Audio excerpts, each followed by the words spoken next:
fire department and police department and their safety.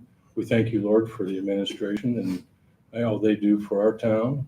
We pray, Lord, that you give us the wisdom to move into the future, to do the best we can. In your name we pray, amen. Amen. Thank you, Mr. Moss. You're welcome. At this time, I'd like to go ahead and call the meeting to order, and if we could have clerk call, roll call, please. Mayor Grant, Present. Mrs. DeLong, Present. Mr. Moss, Present. Mr. Voorhees, Present. Mrs. Carnahan, Present. Mr. Roderick, Present. Attorney Bars, Present. Eli French, Present. Natalie Jean, Jocelyn Barnett, Present. Grace Hiller, Kaden Ashley, Addison Hill. Okay, Mayor? Okay, thank you. Has everybody had a chance to look at the minutes from the previous meeting? That would be 3/11. I'm sorry. Yeah. Yep. It's Oh, two did I different give dates you- on here. I gave you the wrong minutes, I think. Yeah, it's got two different dates on here. Shoot, I give you the wrong minutes. Or, let's see. Well, one says 3/11 at the top, but then it says February 12th. Yeah. It is the 3/11. It I is. just listened to Yeah. them before. It is. Okay. Sorry about that. Make a note on yours, the correction on I yours. And just then, did. okay, then yours will be the official copy. Okay. Do we have a motion to approve the meeting minutes as written for 3/11? I'll make a motion that we approve the minutes as written. Have a motion. We have a second. I'll second. Motion second. All in favor? Aye. Motion passes to approve the minutes.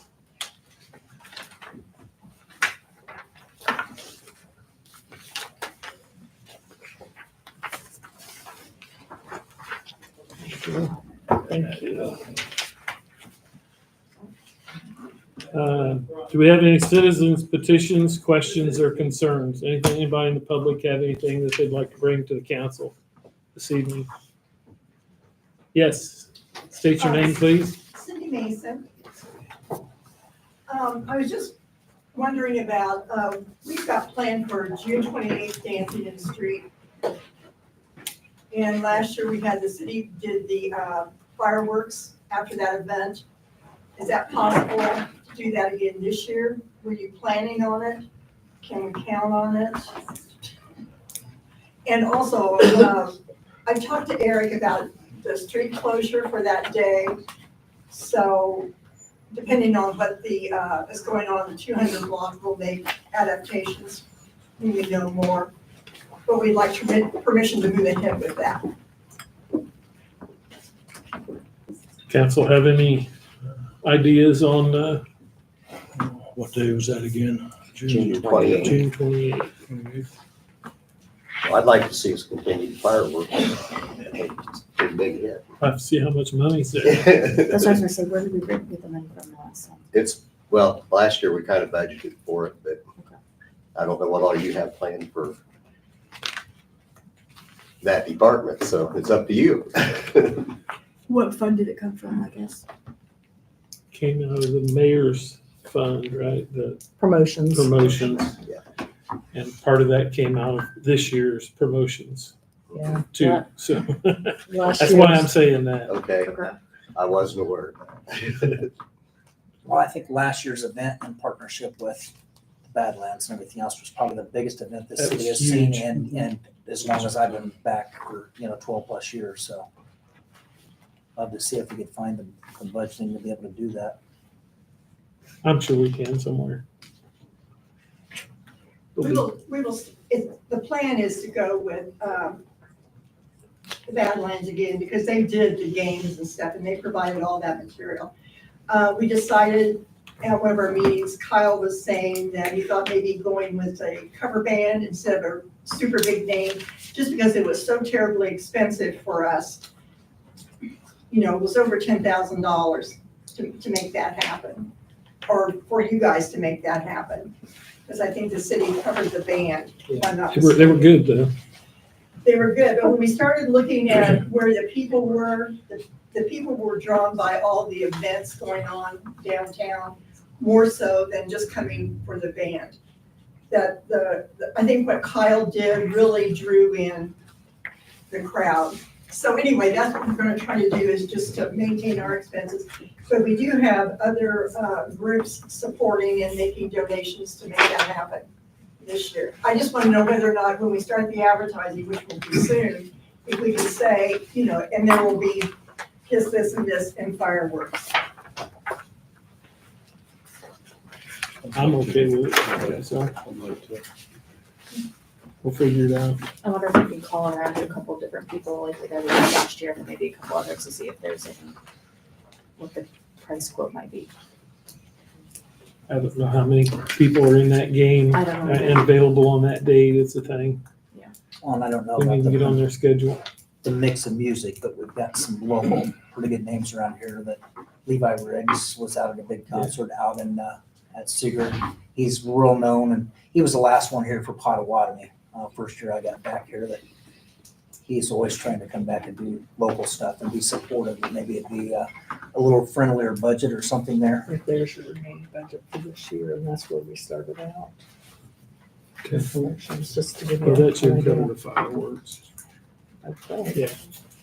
Fireworks is around 10,000 on it, Yes. so we got nothing there to cover that. Okay. Do we schedule that? Yeah, Dwayne scheduled it last year. I sent you his contact Yeah. information. So yes, Cindy, you're good with fireworks? Well, if everybody's in agreement, which we are. Sounds like everybody's in agreement. I guess Casey's not. Hey, I'm saying, you guys always tell me I'm talking too much. I'm saying it sounds like we're a go. Is that it, Cindy? Yes, thank you. No, thank you. Do we have any committee reports? I have something to add to that. We have the draft schedule for construction downtown now. It's not official, but they ran an initial schedule. So that entire block probably will be shut down during the event, so we'll just have to. That's kind of what we thought. It's good to know, though. Yes. Junior council, do you guys have any concerns or I reports do. to give? I've gotten dozens of complaints recently Ah, about the park curfew, specifically in McDonald Park. There's a group of boys, mainly my friends, who like to play basketball at McDonald Park, and they get kicked out like right at 10 o'clock usually.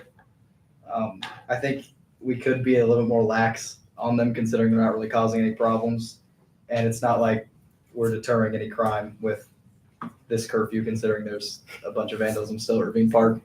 So I think maybe if you could just get them off my back a little bit. Hey, you need to turn around like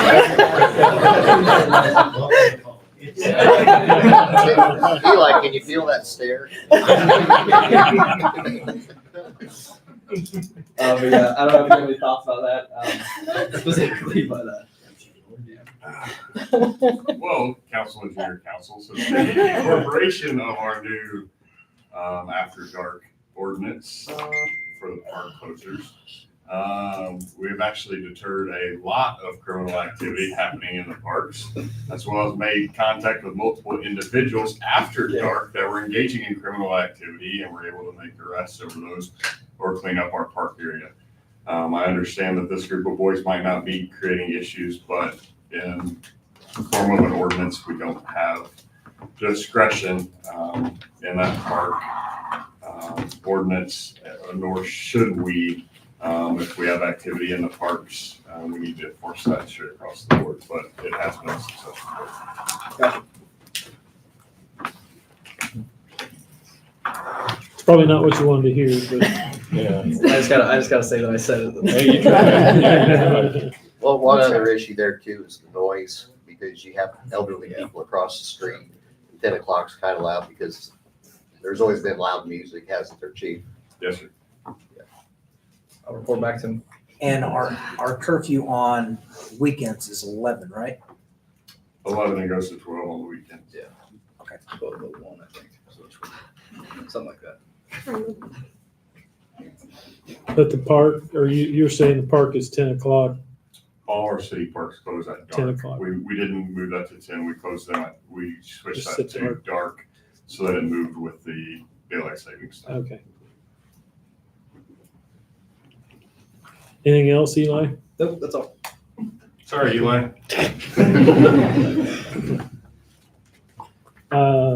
Department heads, Mr. Swank is out today, so we'll go ahead and move on to Chief Miller. Officer Alvin starts April the 29th, and we have Officer Hartwig here tonight. He's completed phase 2 of his training program, is engaged in phase 3. Looking to send both of them into the academy this fall, but Officer Hartwig will be sworn in tonight by the mayor.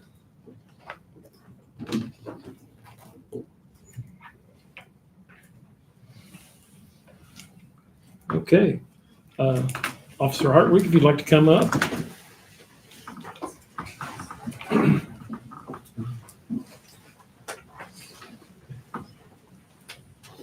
Raise your right hand. Repeat after me. I, Gabriel Hartwig, I, Gabriel Hartwig, do solemnly swear do solemnly swear that I will support the Constitution of the United States and the Constitution of the State of Indiana, that I will support the Constitution of the United States and the Constitution of the State of Indiana, and that I will faithfully and impartially discharge my duties as a police officer in the city of Attica, and that I will faithfully and impartially discharge my duties in the city of Attica according to the law and the best of my ability. according to the law and the best of my ability. So help me God. So help me God. Congratulations. Thank you, sir.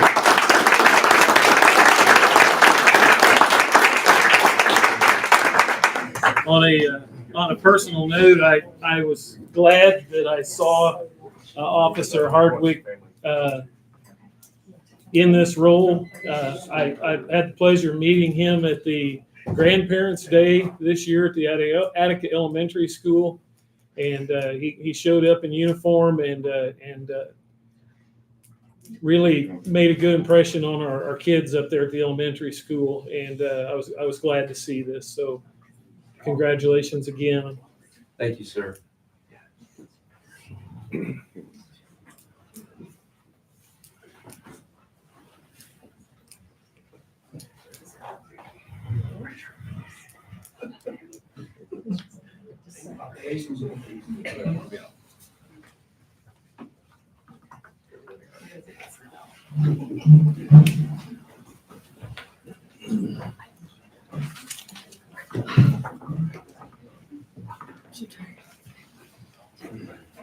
Thanks everybody for coming. Congratulations. Thank you. Congratulations. Thank you.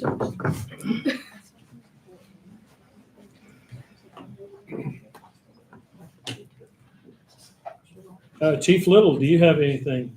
Yeah, a couple things. I just wrapped up all the paperwork I needed to turn into for the Oprah grant for the potential station add-on. That meeting will be here in the council room April 15th. We kind of discussed the plans, what we're looking at moving forward. Applications are due June 1st. So Chrissy's pretty confident that we'll receive that grant. Plus, we got an extra 25 bonus points for some paperwork that we turned in, so that'll help us quite a bit. How much was the grant again? It's $500,000, so 500,000. So, Excellent. Is that meeting, do we need to come to that meeting? it, Is that's it'll be good for you to come to me. There'll be some plans for you guys to look at, see what kind of add-on we're looking at, prices and stuff like that. So that's a week from today. Yes. Yes. Yes. 6 p.m. It's the public hearing for the grant that's required for the grant.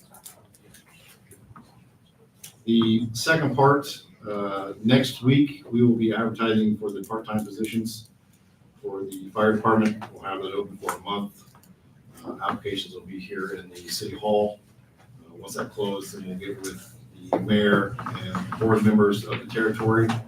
And we'll go from there, kind of go through the applications, see what they want to do as far as which individuals they'd like to hire. So How many? we're looking at 4 part-time. If our run totals continue what they are right now, we're going to be pushing the 700 mark easy. So, which is 200 more than last year. How many hours is part-time?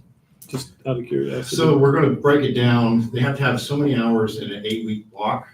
So you're looking at about 16 hours per week per individual. So that should cover every day easily. So. And the salary for that will be $22,500. It's built into the territory budget for that.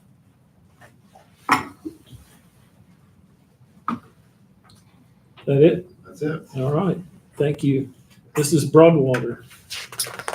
And the only thing I have is just the financials, which I handed out unless anybody has any questions or anything for me. We did, actually, that's not true. Kyle, do you want Kyle to go over the TIF stuff with my report, or do you want him to go over it separately? I know it's on the agenda. Yeah, however he planned on doing it, I'm good.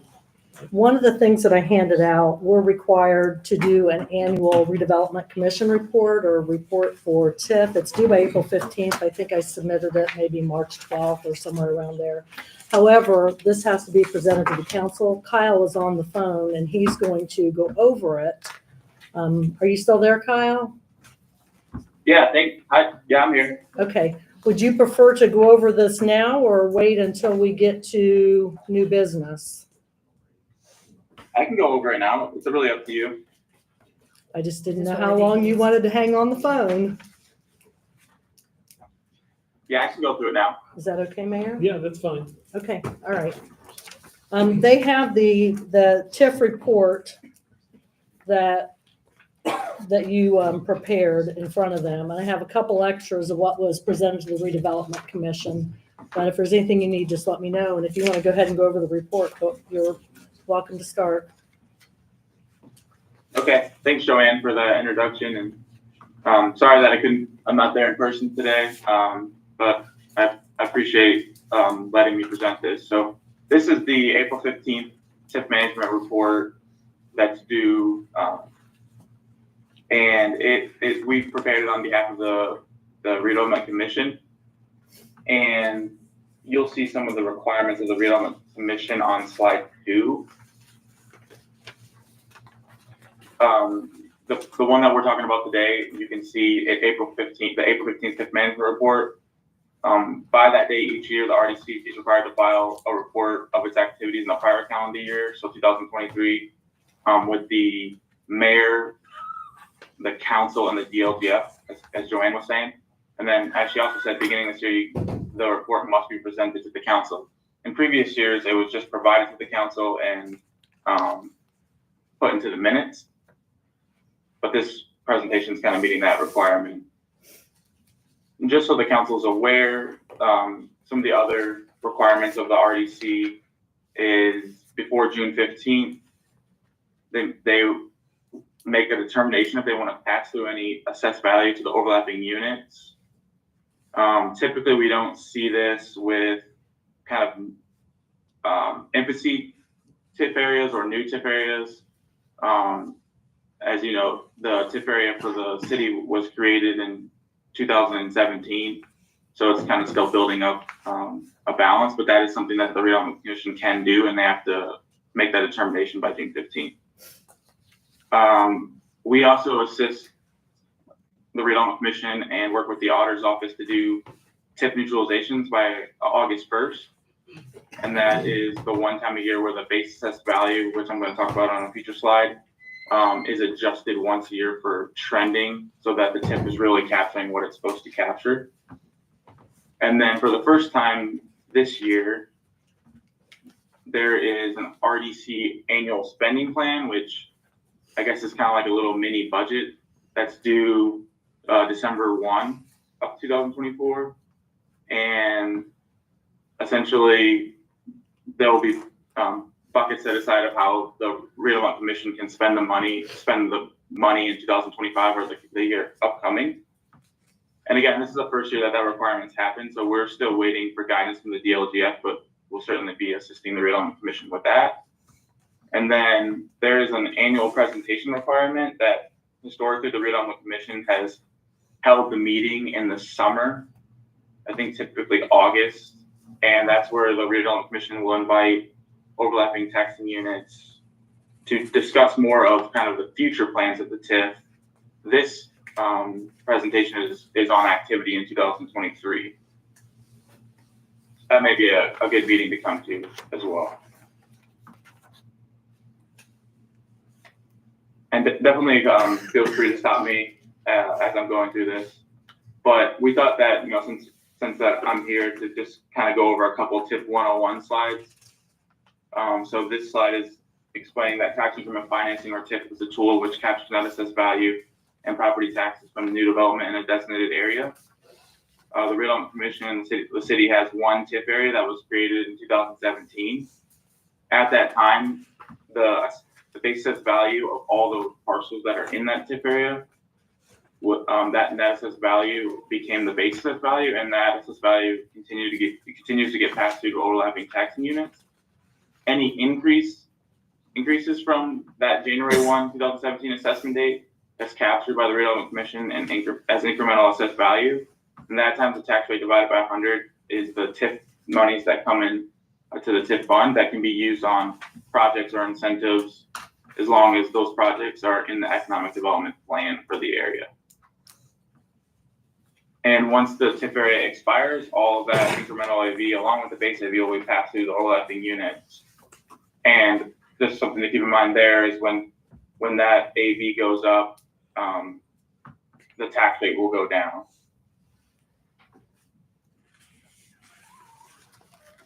That was slide 3, and then moving on to slide 4, just a slide on the purpose of TIF. So the purpose of TIF is to finance incentives or infrastructure needed to induce private investment, to encourage orderly economic growth in targeted areas, and to redevelop blighted areas. And one important note is that those new businesses in a TIF area still pay property taxes on their new private investment. The monies are just in a way redirected to the RDC's TIF allocation fund.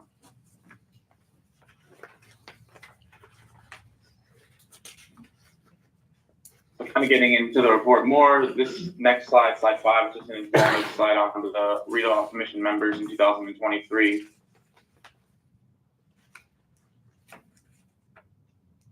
And then on slide 6, it's going to give a summary of your guys' allocation area. It was created in November of 2017, and then it was amended in October of 2019. The purpose of this amendment was to designate a taxpayer to capture increases in personal property assessed value, Harrison Steel, and to amend the economic development plan.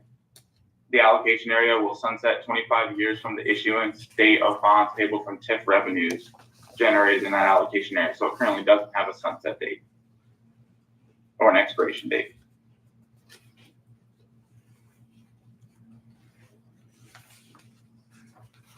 And on slide 7, you can see the revenues that the TIF area brought in 2023, $136,000, and then total expenditures were just over 13,000. Some of those, you can see a breakdown of the expenditures. So a little bit of that money was for insurance bonds for the officials, and then the rest of it was for professional services related to the TIF, which was really for Baker Tilly, the company I work for, that to help with those TIF reporting requirements in 2023. How that information is not included on the slide. I know we covered that during our last committee meeting, but it's not slide, you said slide 6 or 7? Slide 7, sorry about that. All right, it doesn't show this one shows the tax rates. It doesn't show the amounts that you just mentioned. I just wanted to make sure I mentioned that on the slides we have. Okay. Yeah, sorry for that mix up. Can you repeat what our balance is as far as the TIF? Yep. So the balance that's on slide 8 that I'm looking at, is the fund balance at the end of 2023 was $354,556.14. So just over 350,000. And I can repeat what I said. So the total revenues of the area was just over 136,000 in 2023, and expenditures were just over 13,000. I think that part of that, seeing revenues higher than expenditures is with the area being so new, the redevelopment commission is really trying to build up. I don't want to speak for the redevelopment commission, but trying to build up the balance to be able to use it on projects.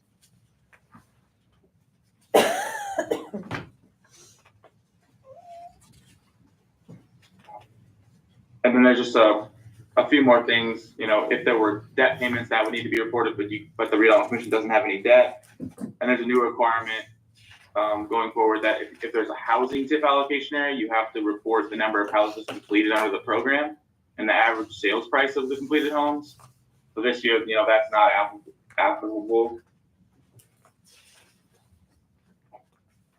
I'm not sure if you have this, but we have a final slide that just has my contact information. Again, I'm Kyle Carlson and I work with Baker Tilly, and you probably have met Heidi as well, who works with Baker Tilly as well, and her contact information should be there as well. But I'm sorry if you didn't have that in front of you, but if there's any questions, I can certainly field those now.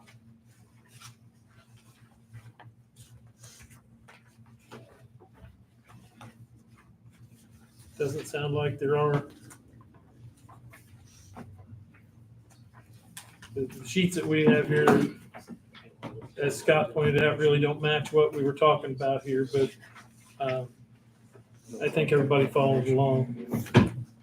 I think everything else follows along with the exception of these two slides. And I've got the information here and can copy and give it to everyone afterwards. That's okay, man. Yeah, thank you.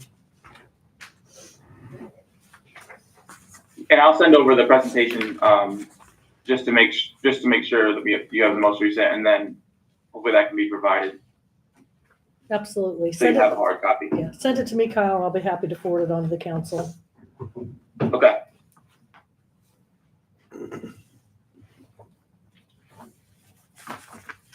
I didn't have anything else. Again, thanks for having me. Thank you very much, Kyle. Thanks, Kyle. Thank you. Remember, you have anything else for Kyle, or can I drop the Zoom? Yep, I think so. Unless there's somebody else on there watching. What time you got, Kyle? He's gone. 6:28. Oh. All right, stop your billable time, okay? Thank you very much, sir. You be safe. Glad you made it through the eclipse. Yeah, I was a little worried about traffic, and so that's why I'm not there. But sorry I couldn't be there. I hope everyone has a good night. All right, thank you. Take care. Thanks.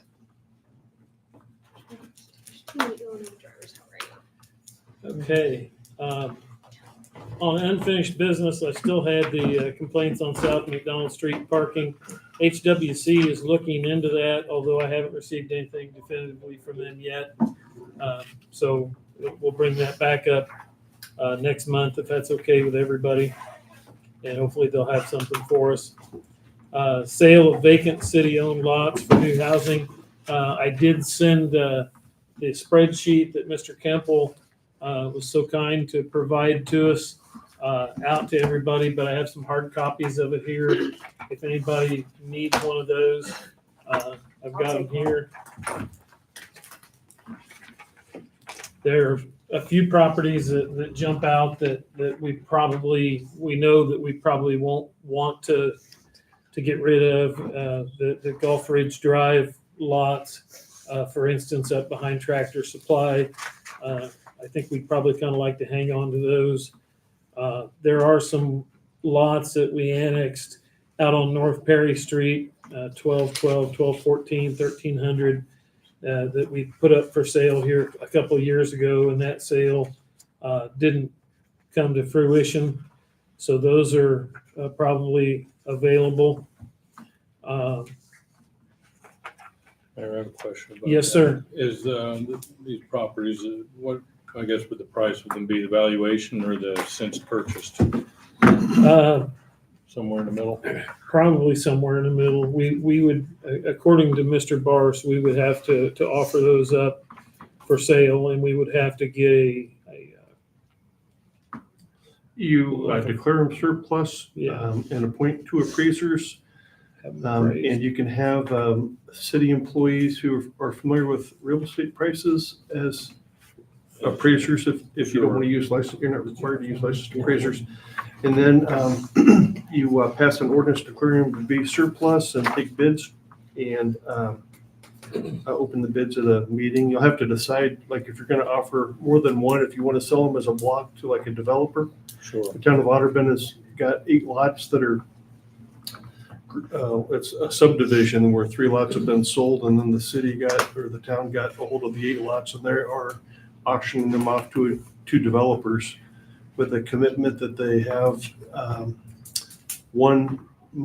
2 model homes and 1 foundation present at all times. So as you sell the models, you build another. Okay. And that's going to be in the bid specs. But the idea is to get, and so we've reached out to a couple of developers to see if they would bid on something like that, and they would. And so that way, there's a little bit of control over what's going in, and it's not so hodgepodge, and it's not going to be as inexpensive as possible. It's going to be something that maybe the market can bear, kind of thing, that's a little higher value. Sure. Bids and things with But that. yeah, City council so meetings or. so the bids are going to go out to developers, and including some local people that say they could handle that. We were originally going to ask if you didn't build within 2 years, you have to give it back, and we'd give you your money back. And one of the bigger developers said, "Man, just have model homes, because if they don't sell, that's not their fault." But they're interested in selling them too. We just didn't want to have them go out on tax sale in 3 years when somebody didn't do something with it. Absolutely. And we lost control over it. Right. Fair enough. So one of the decisions, I don't know where these, I saw the addresses, I don't know how closely grouped they are. But if there's any groupings, it may be worth offering the ones that are grouped. Yeah, I got it here. All in one sale. To a developer. So if like 2 or 3 are nearby each other, maybe those. The ones on North Perry Street are for Pretty sure. close. Yeah. So I checked some of them out today. They're all pretty close down there on North Perry. But that's just an idea. I mean, you can do it individually or however you want. We offered them for sale individually before. Did we get rid of one? On North Perry, Yeah. I think they backed out. Oh, okay. Yeah, Because there were like 4 lots there. Weren't there like 4 lots there? But one of them was kind of narrow and behind I another think lot. so, yeah. I think But it was one. it had city utilities to it already, which was attractive. Right. I think it was one full one and a partial or something back towards the woods. So we have the ones coming. Yeah, it was kind of back behind, if I remember right. Right. So would the value of these then be based on like a fair market value kind of thing? Yes. Or could we set the price on them? Or? Yeah. So the 2 appraisers appraise, and you sell it for an average of the 2. Okay, fair enough. Audubon's have having to- 2 licensed appraisers do theirs just because they're doing a block of 8. Right. And so there are 2 licensed appraisers out of Lafayette that are doing that. Are we required to sell it for that average, or can we?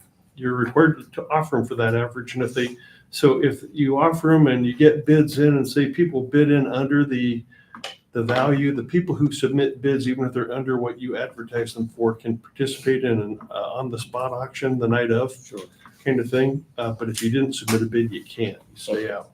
Right. Interesting. Because currently they're not generating any money for the city. Yeah, they're a cost. Kaylee's probably because got her opinion here in a minute. You got to mow Value them, of the so land, but, Taxes, paying taxes. right, well, and we got the city crews taking care of all of them and That's the big everything thing, else. the maintenance. no utilities and. Yeah, if there's a possibility of getting additional housing and stuff on those for the, community, so it's a win-win. Mayor Grant, real quick question. Yes, sir. When I forwarded that spreadsheet, I also included an example of a written policy or ordinance for the city to follow in getting rid of excess property, which is pretty much a carbon copy of a couple other towns. I didn't know if Mr. Barnes had a chance to look at that or. I did not, Tim, but I mean, my daughter prepared what has been done already. She's just waiting to get a green light on what gets advertised, but I will look at that. Yeah. Just kind of simplify the process a little bit.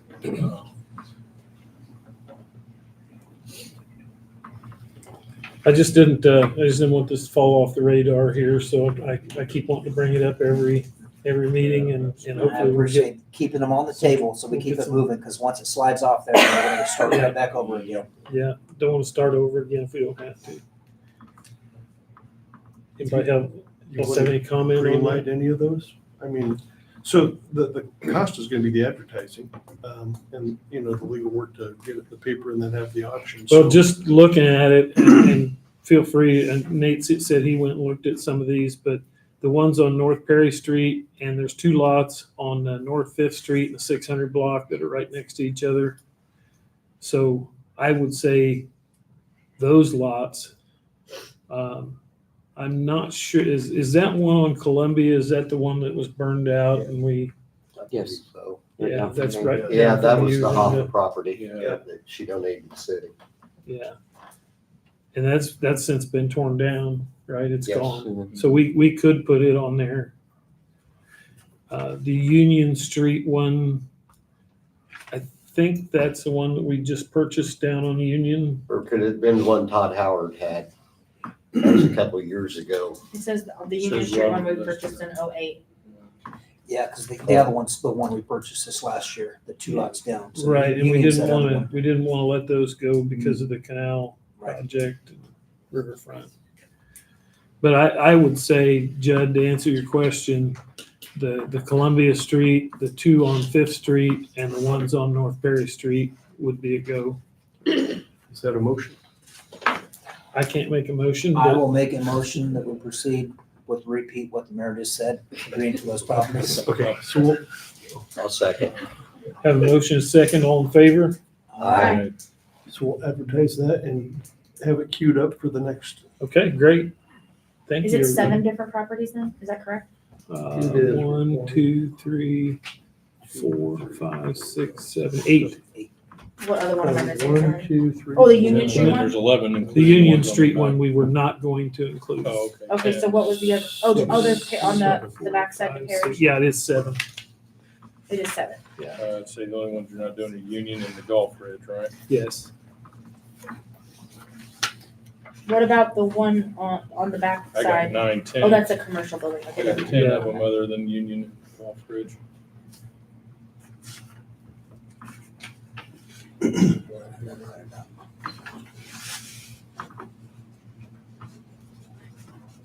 We good with that?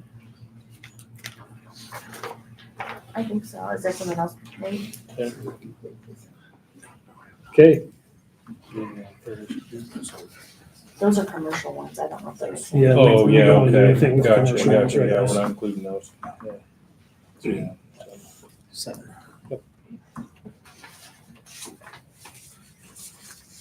I think that'll be good.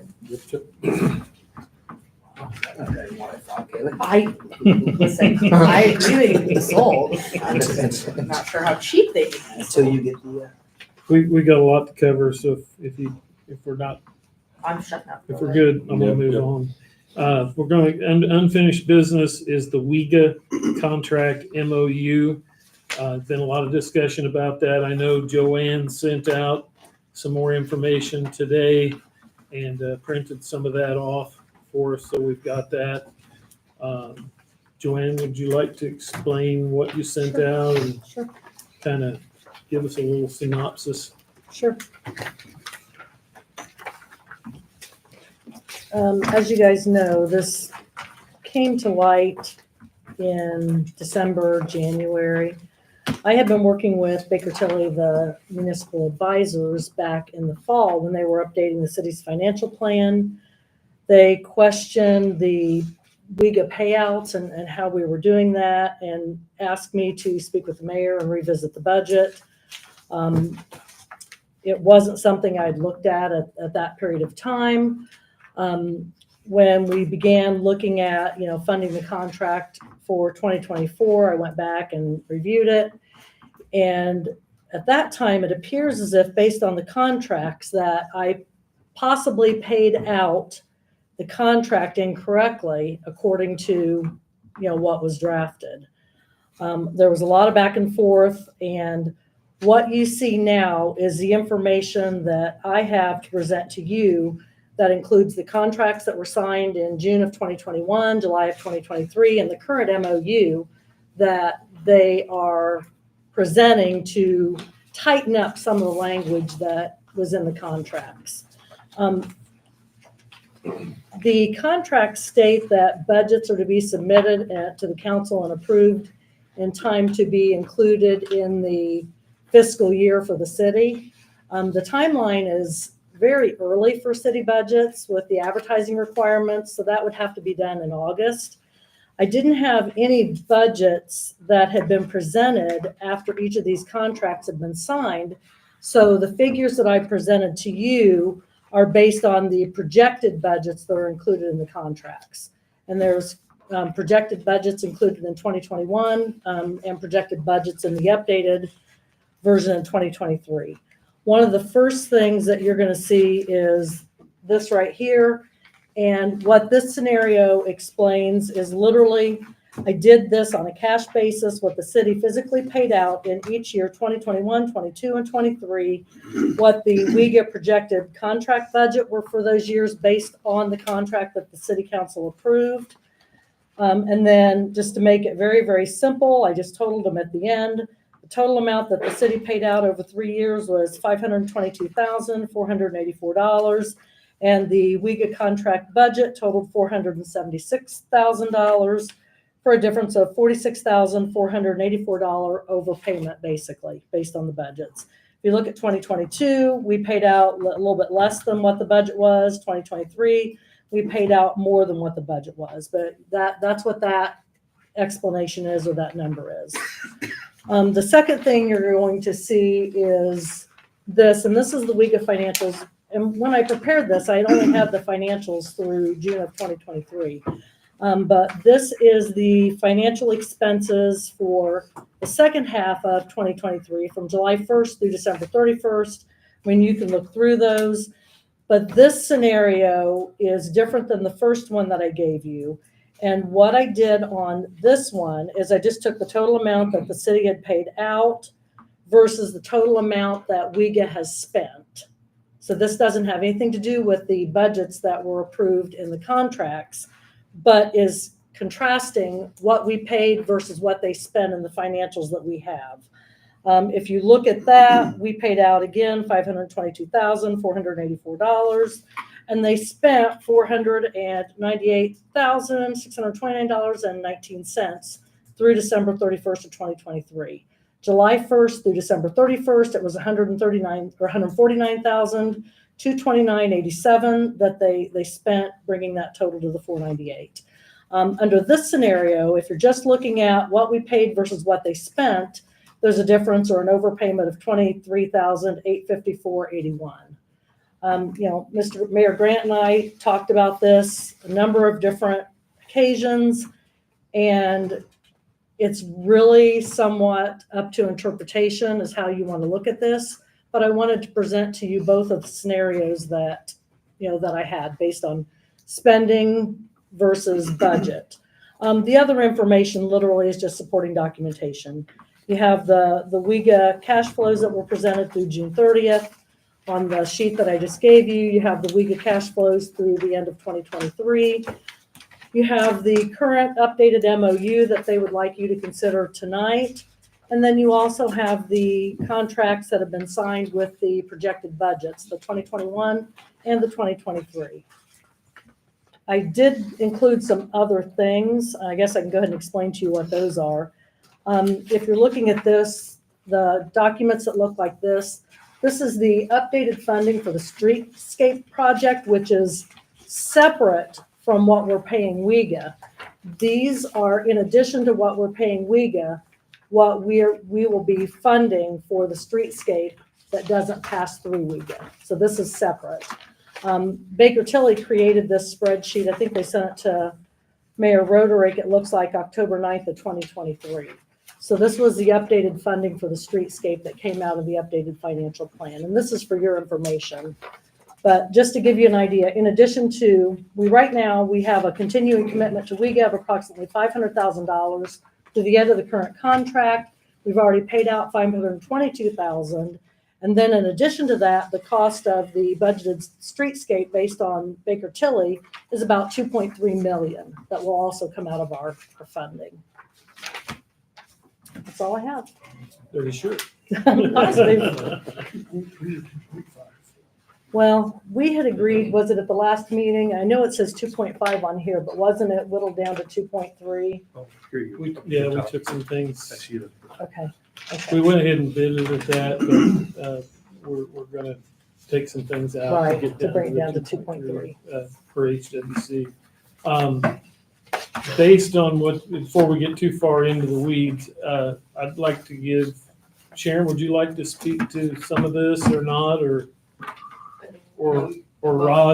One piece that's probably really important is that we are still sitting at a balance. Yes. And you can see what that come out.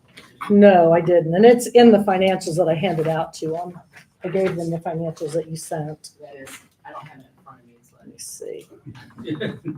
Actually, I don't believe the balance is on this. Oh, wait a minute. Looks like $92,911. Does Yeah, that so- sound right? Yeah, so this is, fund accounting, and so, these dollars are only to be spent on Attica. And we haven't, it's been kind of difficult to create a budget, stick with the budget as there's so many moving parts. And so, we obviously haven't spent all the money that's sitting in the Right. fund, and it can only be spent in Attica. So I just want you to realize that money that's been distributed is only been spent in Attica, and as of July 1, all of the administrative costs of WIA is being paid by the county. So you can see by looking at that, those transactions, it's just strictly funding the projects. So that's great. That's exactly what this should all be spent on. I had put out a couple of email responses and copied the council, and I know there's several emails that have gone back and forth. And, just from my personal opinion,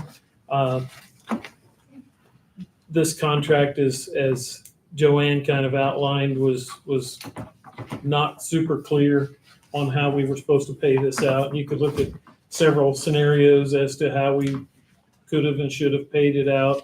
I think the MOU, the idea of that was to kind of look at how we're going to pay it out going forward so everybody's on the same page. So I personally wasn't looking for a refund or anything like that, although it's all up to you guys. But I wasn't looking for that. I was looking for a path forward. And I really think it's important for myself and this council to maybe put some things aside and try to get this project on track, keep it on track, and keep it moving. I don't want to be 10 years down the road here and have vacant lots down there. And I'm afraid that if we mess around too much, that could happen. I think we need to hold everybody accountable. I think that we need to make sure that going forward, we're doing the right thing. I'm glad to hear that the money is still there. It's not been spent. It's not going anywhere but in Attica. But I really want to make sure that we keep things on track and keep things moving forward if we can. And I'll go ahead and turn it over to council for comments this time. I guess I got a question on when breaking ground may begin. Is that even on the table at the moment, or? It is, we can't actually pull a permit because we don't own the property. So we also can't go for grants because we don't own the property. We are just waiting. We have a contractor hired, at least on paper. And he set that time aside according to the schedule. But if we don't move, we're going to lose him because this is construction season. I guess. So we are, our hands are tied. So, I'm sorry, I Go was right gonna ahead. say, where are we at now, since the soil's been sampled and we know where we're at? Do we still need to move forward with that? That part of the property That's different. I was think. clean to Okay. begin with. We could do Yeah. that today, couldn't we? I don't know if this is the part that Rod's talking about, but the 0.542 acres, more or less, that in the past we've talked about, not part of the underground storage tank area Oh, okay. issue. I think this is part of like the parking lot back for the market or something. I don't think it's part of what is getting cleaned up.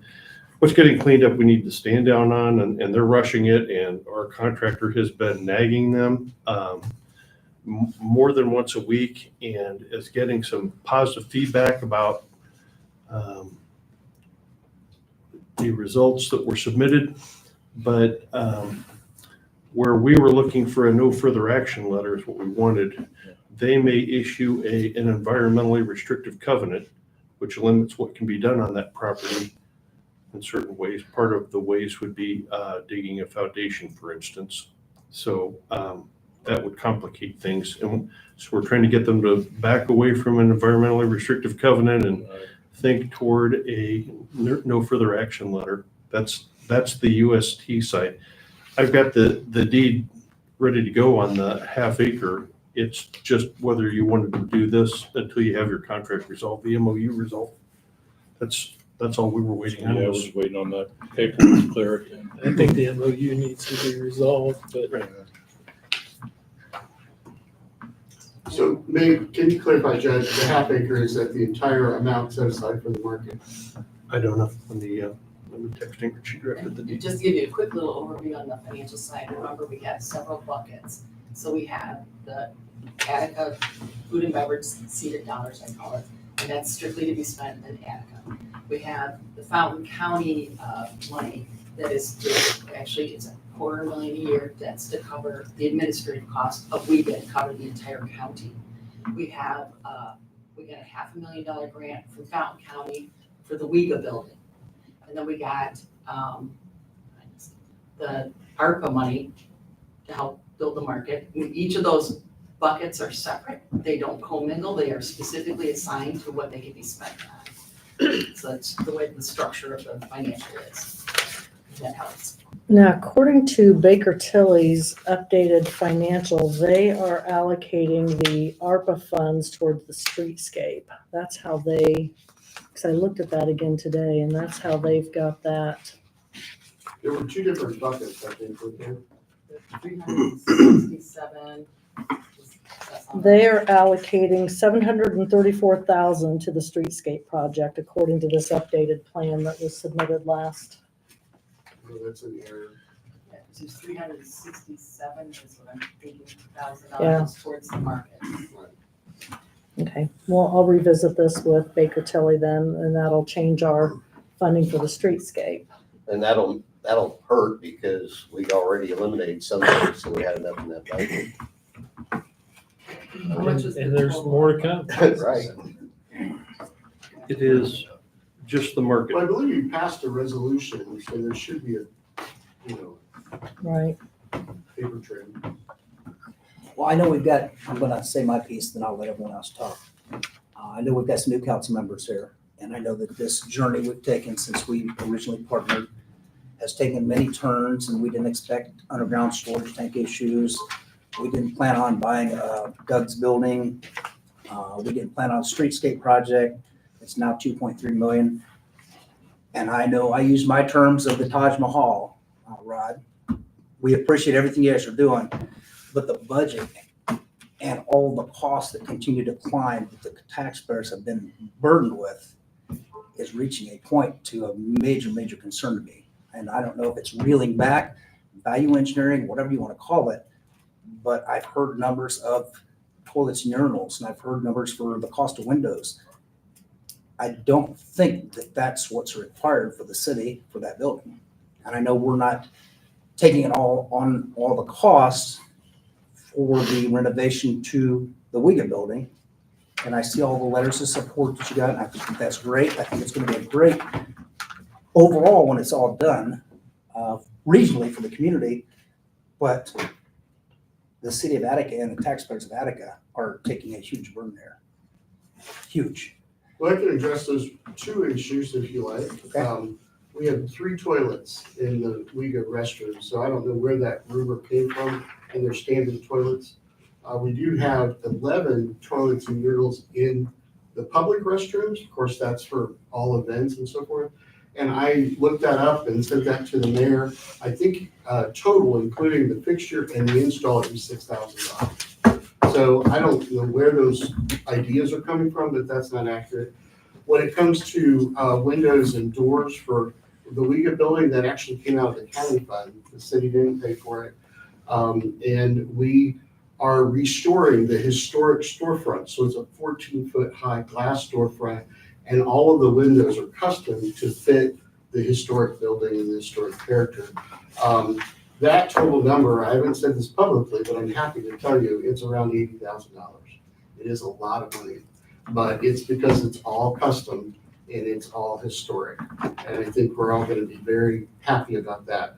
The buildings themselves, including the restrooms, we do have some tile wainscot for, cleaning and so forth, but they're concrete floors, they're drywall, they're, all the basic stuff. We're not really getting crazy at all. They're commercial buildings, and so there's just an additional price point. And, all of our numbers, as you might expect, are coming in 30% higher. It's the nature of our current inflation. So we really worked hard and continue to work hard to bring those numbers down. We have no intentions of doing something that people see as the Taj Mahal. We do want to do something, though, that is impressive to the community and draws people in and starts igniting this downtown revitalization effort. What's that? Oh, we also have other grants we're working on, and we haven't talked about that tonight. We did win the Wabash Heritage River Trail or River Corridor grant from the DNR. And that's $100,000 towards the exterior of the Liga building, which was that studio. It has brick issues. It has, you name it, new roof. A new roof's at $60,000. We priced it, so that'll be very helpful. We're hopeful that the Indiana Landmarks grant comes through as well. We currently are pricing the exterior of that building at $300,000 and some thousand. It's a lot of money to fix the brick and the windows and add the exterior exit tower and put the deck on the back for exiting. It's just a lot. So we're working very hard to get those numbers down, but it's a challenge. Yeah, and Scott, I'll add a little bit to what Rod's saying is that, he could probably attest that the WEGA board beats him up pretty good on the budget. Every time we get a price on that, and it's sticker shock every time we get something just about. And it really is some of the construction costs. And a couple of the board members are contractors, and they're warned us that this is going to be continuing to happen right now. And we're even looking at changing the flooring just so it could be less expensive, right? So we are going back and sharpening the pencils and trying to cut the costs as much as we can. And the same way with the market. It's the market same way, right? Yeah. Well, and we can appreciate that. So we've seen the same for the water projects, for everything. So with that, I understand that, you guys. It's just difficult to do it. I guess my thing that I just want to point out, Nate and Rhonda are new to the council, but when we started this project, we weren't talking about a streetscape project. We weren't talking about 2.3 million. We weren't talking about buying Doug's building, which the city of Attica paid for Doug's building. We funded that. So that was But it is in the but that was not on our original contract. Yes, it is. It is in the I'd like you to point it out because that's It's not. the business incubator in the contract. It's the business incubator. Okay, I thought I misunderstood when I read that business incubator because I thought it was part of the actual market that was going to be there on site. Because we'd originally talked about trying to save the old Evans Pickett building for it, correct? And we realized that was not savable. Well, that was gonna be a cookery, where we were gonna put the cookery, I think, wasn't it? The Yeah. Evans Pickett building. The reason there may be some confusion is we had two separate schemes. One scheme was retail on the bottom and apartments up the top, right? And then we were doing a small market on the end, and it was much smaller buildings and so forth. And all the parking was associated with the residential. That the community didn't want, so we stepped aside from that. And then as we started working through the buildings, that decided all of them needed to be torn down. Of course, we had long discussions about that. That went on for a year and a half. Then we circled back and created the new product, which is what you see today. And in our contract, we had a WEGA building for a training center, business incubator, and we had a market.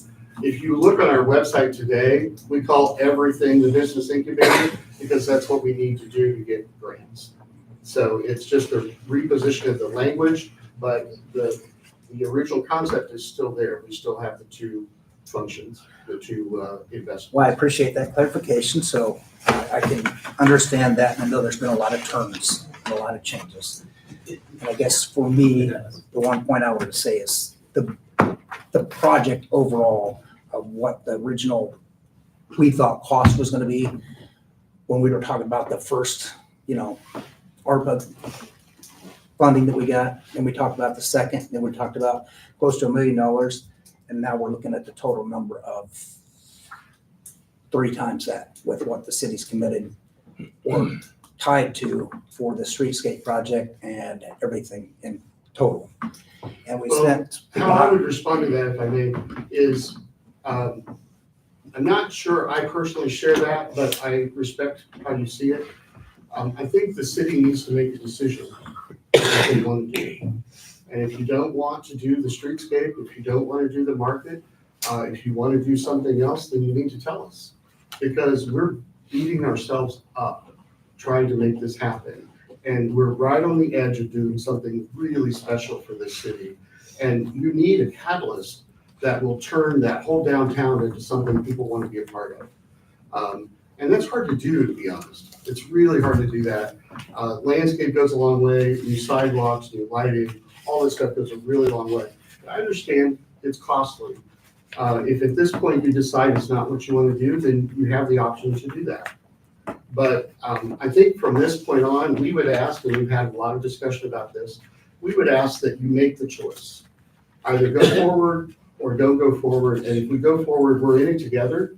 But there's no way that I can go back and answer for things that you feel didn't happen the way you wanted it to. And I could personally, I've been reserved and been outspoken about this from the start. You know that, Rod. I agree. Tonight, new council, let's make a decision what we're gonna do. Things have changed. Things have gotten really crazy with the numbers. That's my concern. I just wanted to say my piece, and I don't know the numbers inside that building, the Wicked headquarters. That has nothing to do with us at this point. We're not funding it. That's nothing to do with us. But looking at the numbers we're looking at, I just said my piece, and now I'll be quiet, let everybody else talk. But I agree, we need to reach a decision. We go forward, or we make changes, and we agree to it now. The city does need it. The city needs a project. We need a new downtown. But I've had concern from the start, and it's grown considerably. Rightfully so. When you're ready, I'd like to talk about what we're actually doing, maybe give some more color to it. Go for it. Go for it. Okay. So, as we just discussed, the scope is not growing. It's getting fashioned better for grants. It's being defined a little bit more so that we can go get grant funding. And one of the things I sent you today, there's a lot there. It's not important for tonight's meeting, but when you get a chance, just kind of read through it. We have taken these individual components that we were once doing in phases, we still are, but now we're building it as an entire project. So the whole thing is being sold as a regional business incubator that would service Crawfordsville, Montgomery County, Benton County, Warren County, Tippecanoe, et cetera. And as I started engaging, this was a ready grant process. As I started engaging, trying to get ready funding and Lilly funding and so forth, I realized there was a certain way I talk about this and there's a certain way I don't talk about this. And so what you're seeing there, if you look on our website, is that it's the result of that input from all the other counties and participants. So the idea, we are not planning to do the cookery right away, although the land will be available. And if we can get the funding, we'll go ahead and do it. But Ivy Tech has stepped up and said they want to run it. And Montgomery County and Crawfordsville. Who's going to run it? Ivy Tech. Oh. Montgomery County and Crawfordsville have said we really need this. And Attica is close enough that we will use your cookery. We've got the training center is actually upstairs in the WIGA building. And we have a program set up with the ISBDC, an online training course, and then multiple other training groups, including Attica, that will come in and teach anything associated with essentially small business. So it could be taxation, inventory, what have you. What's really unique about this product and does not exist even in Lafayette is the training in retail and food service. And so in the market, there are 5 food vendors. They don't have a full kitchen, but they've got a serving kitchen. And so our hope is we start growing restaurants and food vendors and so forth. And then there are an additional 7 retailers. And you, in order to participate, you go through the training. When you come out, you are fully ready to run. And we put you in the market to actually start your business, and you walk away with a customer base. There is also a commissary, which is part of another project, but essentially the idea is if you are starting a food business, you have to have a legal licensed restaurant facility, kitchen facility in order to produce food for the public. And so we want to provide that service. The first phase is, of course, the WIGA building, which is where the training happens, and it's where the management happens. The second phase, according to the growth of our program, is the market. However, we have committed to building the farm store, and we're hopeful to build the restrooms along with it, so that, and that would happen as soon as we're able to do it. The rest of the market, we still have to go for funding, and we're very hopeful. We'll know April 11th how much the region gets for ready. We'll know May 3rd what kind of process we're involved in, and we have pretty good support from IEDC at the very top for the product. So we could be completely funded for everything in that time frame. So we're kind of in this odd moment. You go after grants and you see what comes through, and then you adjust. But we have a product that is not just for downtown revitalization, it's a regional product. And the whole point of downtown revitalization is driving traffic. What are you going to put down there that drives the traffic, that creates the demand, and so forth? So that's our concept behind what we're doing, if that's helpful. So that is helpful. And I've seen all your letters of recommendation regionally and everything else. I think regionally that is great. But besides Fountain County doing the $500,000 grant, Attica taxpayers have paid for everything. And now we've brought up the 700 and whatever it is, the 2 ARPA payments we've got, 364, 367. Yeah. You're thinking both of those are coming to WIGA. We've got them allocated towards the streetscape project that is 2.3 some million. Just one of those, and it is passed in a resolution. It was ear tagged. So I have to go back. I think it was passed in the resolution. Okay. I recall that. Okay. But I'll need to go back because I believe that was even before that this updated streetscape project funding budget was created. So we just got to get with Baker Tilly on that. Yeah, I will do that. I think they can. They'll revise this and see. Yeah. But regionally, everything you've said, I completely agree. I think it would be great regionally. I'm just going to go back to, I'm looking aside of the potential, overpayment here. The MOU would fix that. What's happened, there's been a lot of changes, a lot of additional things. The numbers have just gotten bigger. And the regions, Crawfordsville, Benton County, they're not paying for it right now. When it's done completely, then will it bring traffic? Will it bring additional business? Will it create the revenue that we're hoping for? Yes. It's like playing a lottery to me, though, because we're right now the taxpayers are one paying for it all. Yeah, we're not asking Attica to fund the entire market, right? I mean, we're hoping to get grants and ready grants for that, Scott. We know that you guys can't fund the entire market. We understand Right, that. but you look at the numbers of what we paid already and what we've agreed to per the contract and per the MOU with the budget that you guys have submitted out through 2026 with our current contract, the numbers are huge. So that's a big commitment. And that's taking aside the streetscape project numbers that if we change the funding or something, that's additional. We've got to find where all that's coming from. Don't forget, there's 92,000 sitting in that fund. Okay. That's for the. I've got that, and that's like originally the emails we shared, the number was huge, and we didn't know, we didn't have budget. You always submitted budgets to us every month, Sharon, and I know once everything happened, that all kind of whatever. But I'm going to be quiet now. I've said the pieces that maybe helps fill some gaps for the new council members. I'm supported, very appreciative of everything you guys have done. I know you've had a lot of changes in your board. the commitment, the time, the efforts and things like that. My concern is just the big almighty dollar and what the taxpayers are doing. And is that the best thing we could do for them? I guess I got some questions about the MOU. I guess there was some language that I was kind of hoping that we could get added to it, mainly about the reports being submitted to us by the end of August. And kind of like to have an idea, at least of some construction milestones, at least some kind of, just some idea of when things will be happening.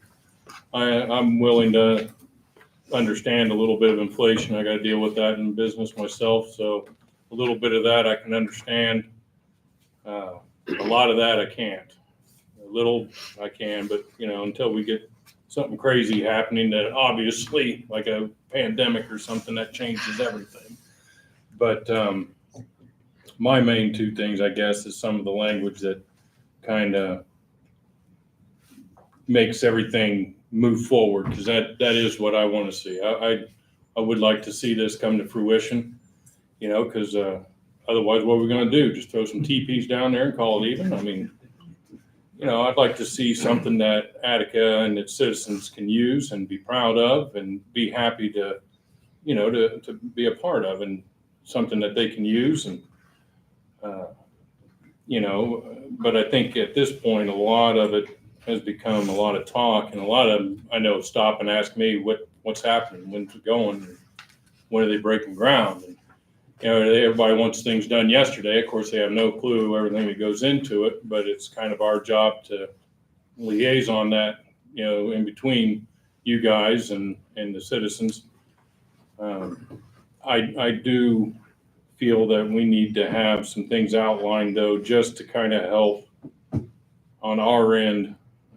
The reports thing is kind of a big thing. We need to make sure we get those in a timely fashion. We got, if I remember right, we have to submit those.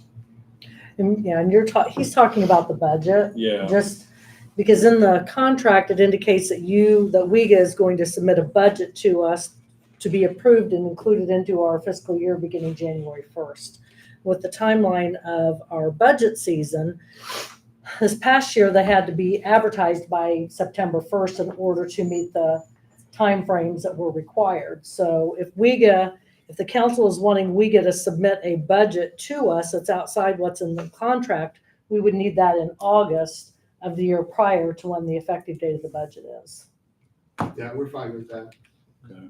No issues. And then I guess I have a question for Mr. Bars.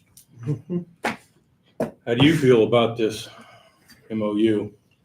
The one thing that I wondered about is what happens if your seated settlement and your food and beverage tax doesn't come to $200,000. Do you still have to pay $200,000, or is it limited to what those generate? I don't even know what they generate. So I'd say they got it capped at what, 200,000 for this year? 200,000, but it's just say food and beverage and seated. Doesn't it be like 230,000? Total, yeah, and I've got the printouts here. Typically generate about 230, so we're not asking for the whole amount. Right. I'm not saying that. But what if they drop? If you don't meet 200,000 in those funds, what money do you have to use to meet the $200,000 requirement, or is it over if it's? So should the MOU just say this much or the lesser amount Or the it's amount that we generated? can, some Well, the flexible contract language says in there. estimated. Well, it's I like that not idea, contract. Good, some flexible language in there just in case, and something happens. That's a good idea. What, anything else? No. No? I mean, this doesn't, the $200,000 payments don't excuse not providing a budget. So they should still provide a budget, and so you can see how that money's being spent. I guess that's the point, because I think that was a concern at the very beginning of this was, what's the check on how the money is spent? We're not just writing a big check. That's taxpayer money, and we need to make sure how it's being spent. And so if they're still providing a budget, and if they're providing it by the August time when you need it to make your plans, then that So the original I'm sorry, Chair. The original contract is slightly different than the second one. The original contract, it said estimated, if we went back and played the recording, we did have conversations about taking all of it, because remember, it was changing and growing. There was a new food and beverage tax, and we weren't really sure where that number was going to be. And then in the contract, it said what we would spend it on, so much on marketing, so much on the business incubator, so on and so forth. And then at the end of the year, we submitted our reports and they were audited. You were able to look and see what everything was spent on, and we were never notified, we were not notified that we had an issue with that. So we felt comfortable we were doing what was expected. Now, the new contract, we cut the old one short and did a new contract because it coincided with the county contract, where we were now being paid management fees from the county, so it didn't apply to the city anymore. We were able to take that out of the new contract. We thought that we were continuing the old contract language in the new, just removing that component, because now we're being paid by the county. But as they've gone back and looked at it, the understanding of that is different than we thought it was. So we're happy to work with a number that's shown as an estimated amount. We're not going to hold you to that. It's just a language that says that the food and beverage tax and the seeded dollars up to that amount will come to us to spend for the purposes of the business incubator, farm store, whatever. So we can then report that to you, or if in August, we can give you a projected amount that will be spent on each. In this case, it's super simple because we're not doing anything else. We're only working on the farm store and the business incubator and so forth. But if you want to have other requirements, we're happy to add it. So would you suggest maybe putting like up to the amounts for those years, just that up to? Right. So I guess we got a few things here that if we just pause and kind of step through each one of these, because I know we've already agreed to the new contract. The MOU is to clear up the potential overpayment issue. So as we look back at what we've already agreed to, now the county is paying your budget, your salary, Rod. So we no longer have that. Full administrative cost. Right. But the budget's still 200,000. So there's additional funding there that should go towards the project for our projects that we've agreed to. So there's additional money we're putting in there. So I guess I'm looking at this as a few pieces. The potential overpayment, the MOU, and I agree completely with an additional statement in there that we're growing. We've got additional businesses coming in. We wouldn't think that food and beverage would go down. We would think it would go up. So some language that would clarify that, so we don't ever have to revisit this again. I think that would definitely be a must. It's nothing more than another sentence or something in the MOU. My thing is that, so that's one piece, potential overpayment. Let's make that go away. The other thing is where we're at with the project, the transfer of the land, agreeing to move forward, because this is the night. We're gonna all agree. We need to agree. Mayor, do you agree? Oh, absolutely. We gotta keep this moving, or we gotta stop it right now. The blood is coming. The blood is bad, and it'll really stink stopping it. But the numbers are huge, and that's my concern. So I want to make sure. I've been the one negative outspoken person, not supportive of WIGA, but this number and where it's going, I kept seeing it growing and growing and growing and growing. And, we went through the pandemic, we went through all these things, engineering costs, everything else. And we're sitting here and lots of stuff's been done. We spent $522,000. We do have a building. We paid for a whole lot of additional stuff with engineering and all this other stuff, but there's not been a shovel turned yet. And we've given up our land. We bought a building. The city of Attica and this council and the mayor has supported this project, but the numbers gotten huge. That's my concern, and I'm going to be quiet. Show for it, yeah. I'm going to be really Well, and to be devil's advocate here, they can't do anything until we turn the property over to them. So right now, we are holding it up by not doing that. We were, and then the fuel tank issue. I mean, there's lots of But things. the fuel tank issue really didn't have anything to do with the market. But we had a deadline of 1 November to have everything with the compaction, all that stuff to turn over to you guys, so you guys can break around 1 December. We had obviously that moved down. Now we've got that part fixed. So I agree, we've been the holdup for breaking ground project and some stuff there. So we're at fault with the timeline moving and things like that. So I completely agree with you, Mayor.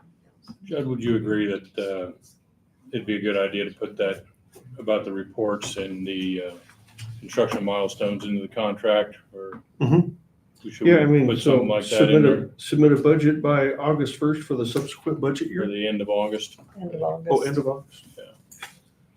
And this MOU is just an addendum basically to our existing contract we already approved. To Yep. just Everything clarify in the previous contracts, I assume, are still. Clears it whole. up. Because it's good through 2026. I'd say those are my questions and 2 cents. Anybody else got anything? Go ahead. My thing, I don't remember what some of the budget was for the market. I know we're fixing all this, so I'm not even gonna touch on that because it sounds like we're getting that done. So, for the market, is there any, I know you guys are talking about like cutting costs for like the floors. I know you mentioned it. Is there any place to cut costs on some of like the farm building or anything like that? I mean, it's pretty. We've seen the drawings. It's really pretty. Is there any, I don't know. Is there an alternative? Is there something that we could look at that maybe, I don't know. I'm just throwing that out there. Yeah, you're not on the hook for the market. So we're doing the farm store. We've committed to that. In order to open the farm store, we have to have a restroom, which is not in that building. Right. So we're hoping to build the restroom building at the same time. If we can't, then we'll find a way to put a restroom in there. The utilities, the drawings are done we know where the light switches go. You know, I mean, it's incredibly detailed drawings in order to get through the permit process and to do a good construction bid. So it's there, it's ready to build, and I'm ready to pull a permit, and once I have the land, we can do that. What I would suggest is that we just leave a building out, you know, and we go continue to raise funding. They're not that complicated of buildings. Okay. They're just not. You know, the roof system, from the plan, it looks kind of complicated and cool, but they're peaked roofs. You know, it's the standard stuff. It's concrete floors and drywall walls and track lighting and, you know, all that sort of stuff. So I'd hate to mess with that because we tried to pare down as much as we could and still get something that felt commercial. Yeah, that makes sense. A lot of the money really is in the doors and windows. So we haven't ordered those yet, but it's commercial, so we were doing lots of glass, you know? Yeah.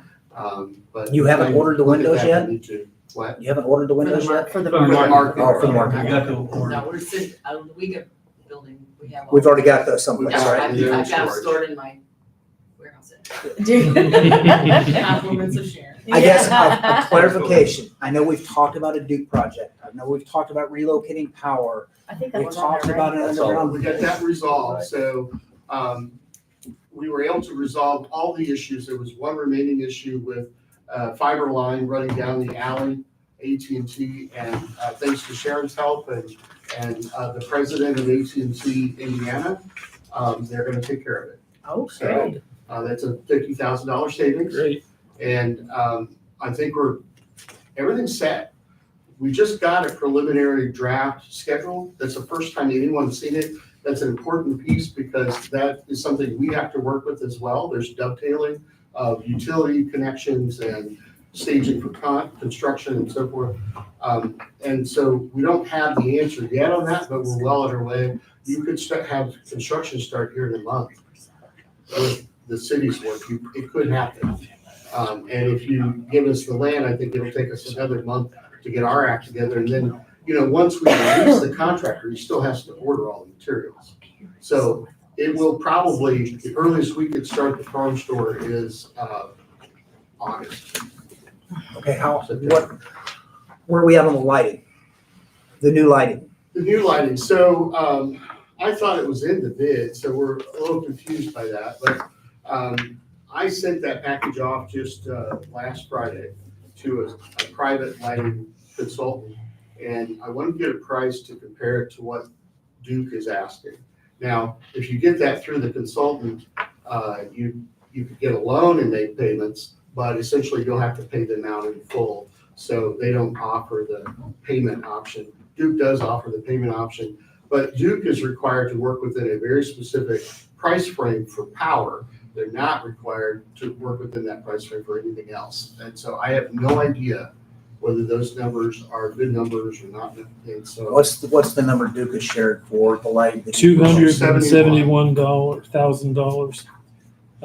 That was for the installation of the lights, and then the monthly cost would be $306 to operate them.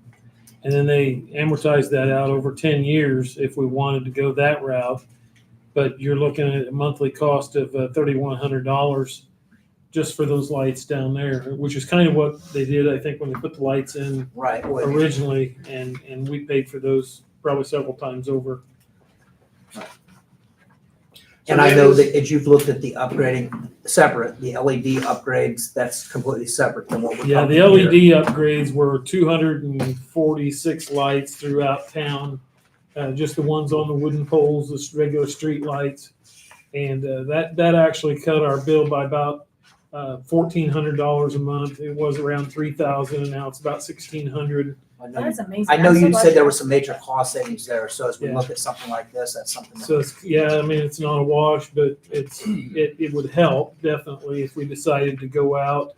I've got a copy of the contract here, and I'll pass it around. I don't know whether I sent it to everybody or not, but if you that is the one outstanding issue, are these lights. Everything else has kind of been worked through, but this is recent. if you go 7 years, you're still at roughly $4,000 a month and that includes the $300 a month for the electricity to run them. But you're looking at $4,000 a month for 7 years if you take that out. Well, if you take the $1,500 off of that drops that price down somewhat, but it's still a pretty good chunk to come up with every month for downtown lighting. Well, this is I'll pass not the that around. cityscape thing, is it? This That is part the of the part of the lighting? streetscape, Okay. but it was not included in the budget Yeah. for the streetscape. See up here at the top. And the parking lot. The original. So that would take our 2.3, whatever number it is, and we would go 281 on top of that. So that puts us back up above the 2.5, 2.6 million for streetscape slash You lighting. put that back in it, yeah. Now, I have been talking to HWC once I discovered this here a week or two ago. And they are looking at ways that maybe we can get around some of it. Kind of like Rod said, maybe go to an outside contractor and buy the lights outright and have them installed and don't go through Duke on them, just pay them the monthly bill for the electricity to run them. Or we could put in a meter. We did that at Purdue. We metered some of the lights up there, what we call boulevard lights, and Purdue paid for those up front, had them installed by contractors, and Duke really has nothing to do with it. We pay the light bill for the meter. So there's several ways to skin that cat, but to me, $271,000 up front was a pretty good chunk of change for street lighting. There was 19 lights included. Some of those were lights out in the parking area that you got to have. So they weren't just the ones in the street. Well, and if you look at that overall, that 10-year number down the road, 375, 333 to buy the lights and, all the additional funding. About 10 years, yeah. For the 10. And I was blown away with the cost when we heard what we paid for the existing light poles. So. Everything's expensive. I have a couple more questions. Is that okay? I'm sorry. No, you're good. Okay, sorry, I was writing things down as we kind of went. So I have ADHD, so I have to write this down, and it doesn't sometimes make sense. So the first one was, are Wega meetings open to the public? No, they're not. I could not come to one. Okay, just wanted to ask. We're happy to meet the. Oh, no, I didn't have anything to talk about. I just thought, I'm home now, so that's the reason why I asked that. Yeah. That was the only reason, so that if I could attend, that's the only reason why I was asking.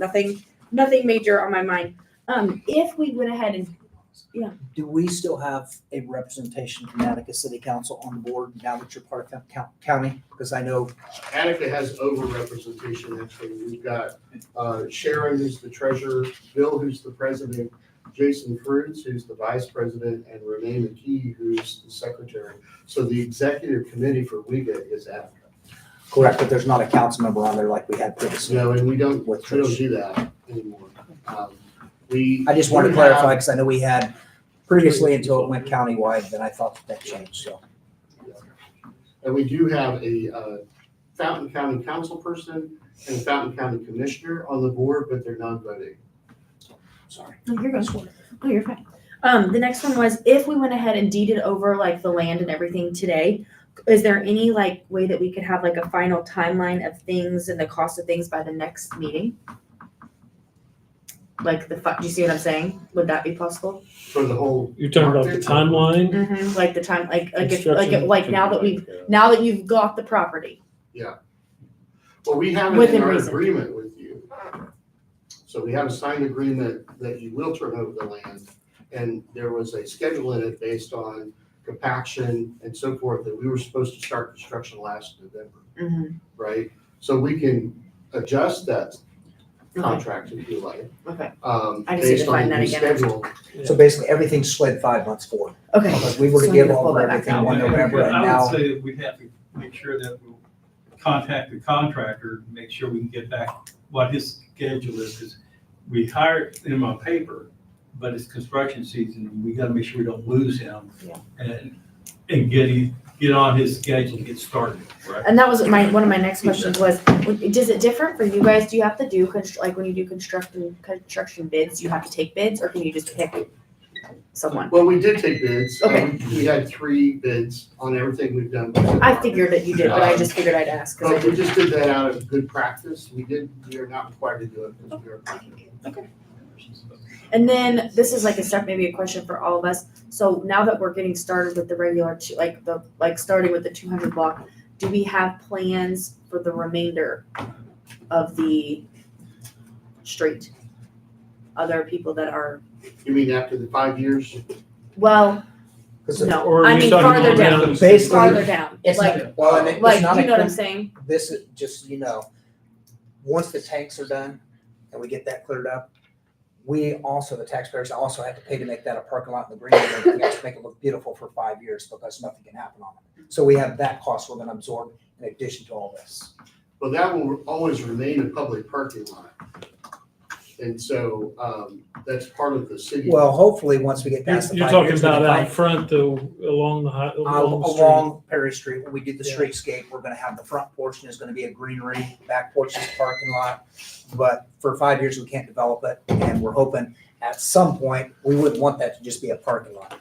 At least in the you front do. portion, That's part of the master plan. It's set aside so that people can access the market and access all of the retail street at that But end. the back end of it's always gonna be a parking lot. He's talking Correct. about out front I along mean, Perry that's- Street. No, that's- he's talking about getting. no, I'm rid of talking the about, parking lot. I'm talking about the greenery up front. Yeah, I'm not talking about getting rid of the parking lot, Okay. but I'm talking, that's prime real estate space that we Yes, would hope that we would be could developed. develop at some point in the future Yeah.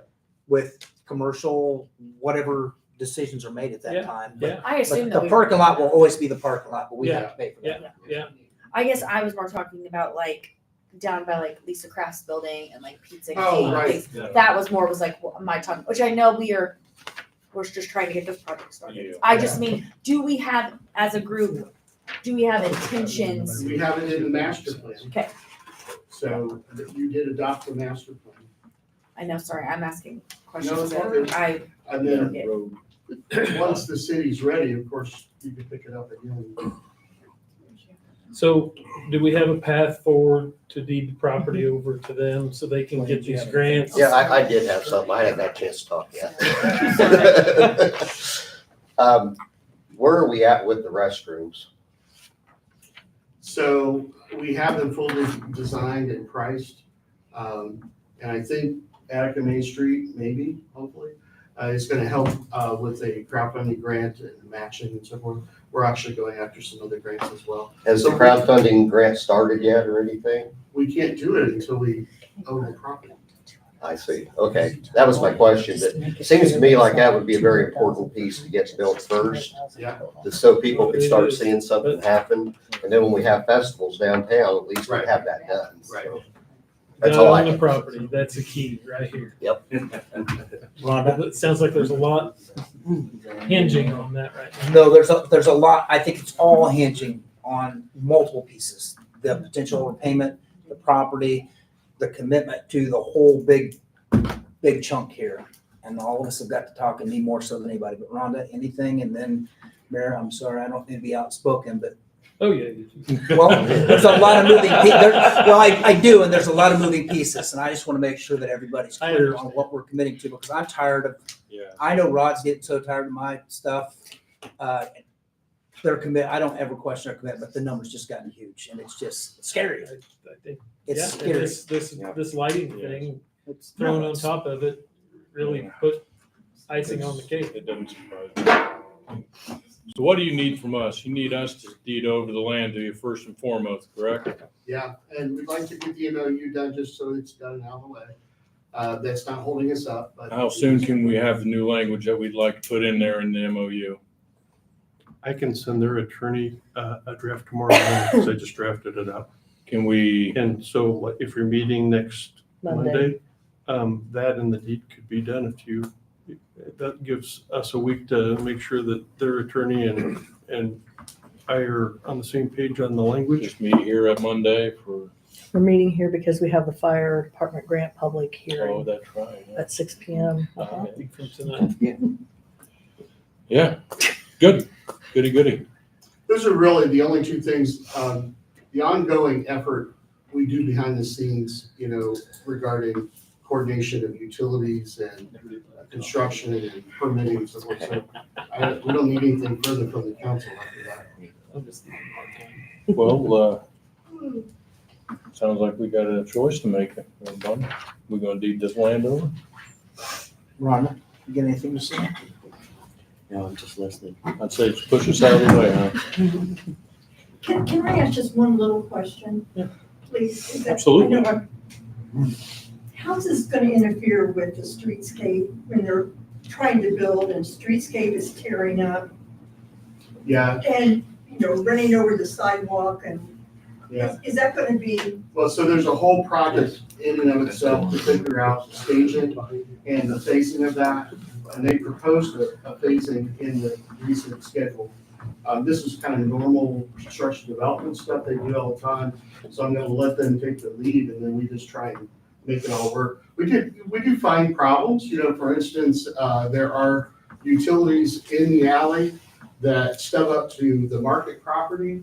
But the pavement's being installed before the utilities are. So, that's the kind of stuff I'm saying we do behind the scenes to work it all out.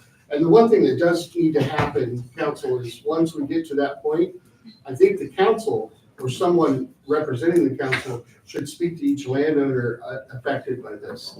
So, Chip Harrison, the Watsons, et cetera. I spoke to them originally to get their approval on the plan. But now there's going to have to be coordination. Oh, you're going to be shut down during this time period, and this is what you should expect and so forth. And I really think that should come from the council, not from me, because it's a city leadership issue. Or the mayor, however it works. But Well, our Attica Connect and many other things, we're able to reach our citizens a lot Yeah, more. I mean, let's just hope we're not looking at shutting them down for. Does that answer your question? I can't give you specifics. yeah, I didn't know if they had a timeline and how they're gonna coordinate that. So they're not tearing up street and then redoing it and then have to redo it again because they drove over it. So the contractor leads the charge. HWC's involved, I'm involved, and the mayor will be Because involved. you've got a contractor for the building, then you've got a contractor That's right. for streetscape. That's So right. those two are gonna hammer it out, Yep. basically. And then what we should do is bring in Attica Main Street for sure, because we want you to be involved, especially associated with communication and then festivals and so forth. We're just not there. Mayor Grant, I got a quick question. Yes, sir. Do we have what the total, I mean, there's a lot of numbers getting thrown away, and I get confused easy, but do we have this is bottom dollar out the door price on everything? It's gonna be impossible, I think. to even Depends on when you project say that at this everything. point. You know, the I mean, with the streetscape is, streetscape and the market, The longer we The wait, the the market more is things are gonna go funded up. separately from the streetscape. The market is we get, the city's funding the streetscape. The bids came in at like 2.6 million, and we whittled that down to like 2.3 million. And then another, with these lighting surprises that we had, we added back in another $271,000 that we got to figure out where it's going to come from. I do have HWC looking at that for alternatives. Like Rod said, we're looking at maybe having a contractor install and paying for them that way.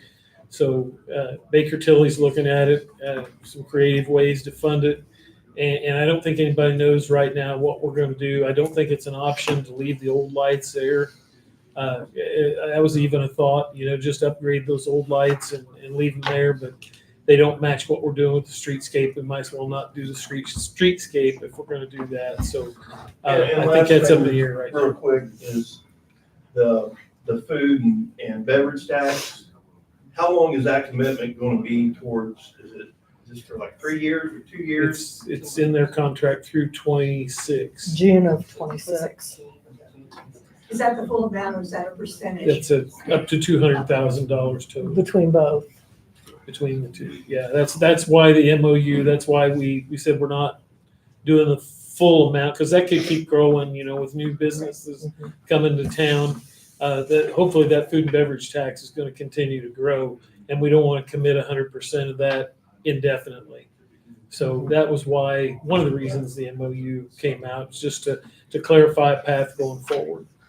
Just a suggestion on that, because you put like an incentive in the wording of it, that you can get up to 200,000 with matching grants. So they be an incentive to go out and get a grant, so they got 100,000. Well, they can go out and get matching grants We're for really whatever they excited to want. get grants. Yeah, they're all over that. Like we'll get You billed don't, you without don't that. actually have to incentivize us to do our job. But no, what I'm saying is, Rod, for you to get 200,000 out of the food and beverage, you'd already have to have a grant to match whatever amount that is. That's not the way the contract's. But rough math, right now, we paid 522,000. Minus what's sitting in the bank account. Minus Well, what's that's it. what we paid. We That's not paid, what we you paid spent. that. So it's taxpayer dollars But allocated. it still held. And then we have an additional 500,000 built into the budget. So that puts us a little over 1 million. 1.2, 281,000 for the light project. 2.3 million is the current number for the streetscape project. So we're $3.8 million for this project. That's to get the farmer's market and the streetscape done. That's not funding the rest of the market. But for the streetscape, there's a portion of that, and I included that. I thought I I included forget that. what, I didn't see the number. It's 400 and some thousand that we are getting in community crossing grant funds that will go towards that $2.3 million streetscape. So 1.9 Yeah, instead of the right, number I give for. right. But the total number is correct, but we are receiving grant funds for a portion of that, a small portion of it. Well, folks, I'm sorry. No, I was just saying, the total grant we were So awarded is- was 500,000, but then a portion of that is our match. Is everybody okay with letting Judd forward these on then, as he described to Weega's attorney, the changes to the MOU? Absolutely. And then on Monday, we'll do the deed and we'll look the at the deed MOU and approving the MOU at that time. Sounds good. I think we've kind of belabored the thing. What I'd like to do right now, we've got several people here, and we've kind of already touched on the 200 block relighting from Duke, so I don't need to worry about that. Baker Tilly's already been here. Shepherd's Landing, TIF request. Mr. Curtis, Tom Pittman's here, and so you guys having a sidebar out here. So Judd, if you want to so what we just talked about was I introduced those two gentlemen so that they were familiar with each other. And I just told Mr. Pittman that the reason why he was asked to come is because you were looking at a residential TIF on that subdivision and that it was going in thirds. And Mr. Curtis thought that it would be roughly 25 lots on the first one. And so Mr. Pittman can explain that process of making it a residential TIF and then how you might be able to assist with the cost of putting in like utilities or streets or whatever. Through TIF funding. Through TIF funding. Mhm. And so, Mr. Pittman, this is Mayor Larry Grant. and Hi, the Tom, applicant. sorry we had to make you wait so Yes, long. thank you so much for your patience. We hear your name a lot. We It's hear your nice to name a meet you, lot, Tom. a lot. Hi, Tom. Good, how you doing? Well, let me start, if I could, with like a 2-minute in a nutshell of TIF for those who are new. Okay. And I'm not going to talk about residential quite yet. Let me talk generally. Okay, I thought that was a doll there for a second.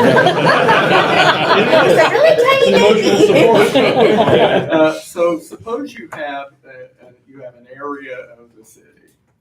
Now, let's suppose there's a company there that's been there for 10 years, okay? They make tax payments twice a year to the county officials, just like anybody who owns a home makes their tax payments twice a year.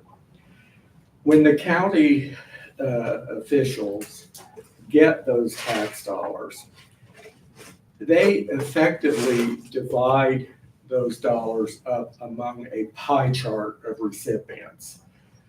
Your property tax payment will go in part to the school corporation, in part to the city, in part to the township, in part to the county, in part to the library district, and some places have special taxing districts. So that's what happens when what we'll call Company A pays its taxes. Now let's suppose time passes, you designate an area as a TIF district. Then 2 years pass and another company, Company B, comes on. They pay taxes twice a year. Now what happens?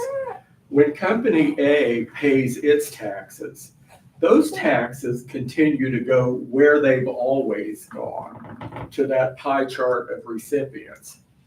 But when Company B pays its taxes, some of those taxes relate to land, but some of the taxes they pay will relate to new value that they created, new assessed value. The taxes they paid that relate to that new assessed value do not go to the pie chart of recipients. Instead, that money goes to the Redevelopment Commission for use for purposes of implementing economic development, providing incentives, doing infrastructure. So that's kind of my 2-minute overview of TIF. Now, there are lots of little footnotes and grace notes to that, but that's the skeleton. One of those grace notes is that generally speaking, you cannot collect TIF on assessed value that's in the form of residential housing. So historically, that's been off the table. You don't get their taxes. 2 or 3 years ago, the Indiana General Assembly passed a law that allows for cities and towns and counties under some circumstances to do a TIF district where in fact single-family residential TIF can be captured. So if Mr. Curtis's project is declared a residential TIF district, then taxes from the assessed value of the homes he puts in does go to the Redevelopment Commission into a special residential TIF fund to be used for the statutory within the statutory scope of permissible uses. Now, the best way to think of how an incentive works in this context is the developer proposes to build a certain number of homes. You look at what is planned and decide whether you think it's a good idea for your city. You want to know how many homes, you want to know the price range of the homes, that sort of thing. You look at your need for single-family residences. Most places are hurting when it comes to available housing stock. So I usually recommend that you start off with an economic development agreement. And that economic development agreement would typically say, we, the company, are going to build approximately X homes over approximately Y period of time. So they give you an expected schedule. It's not carved in stone. But for example, here, I think that the idea would be there'd be a first phase where a certain number of homes would be built, with the idea that later another phase would come in, and then finally a third phase.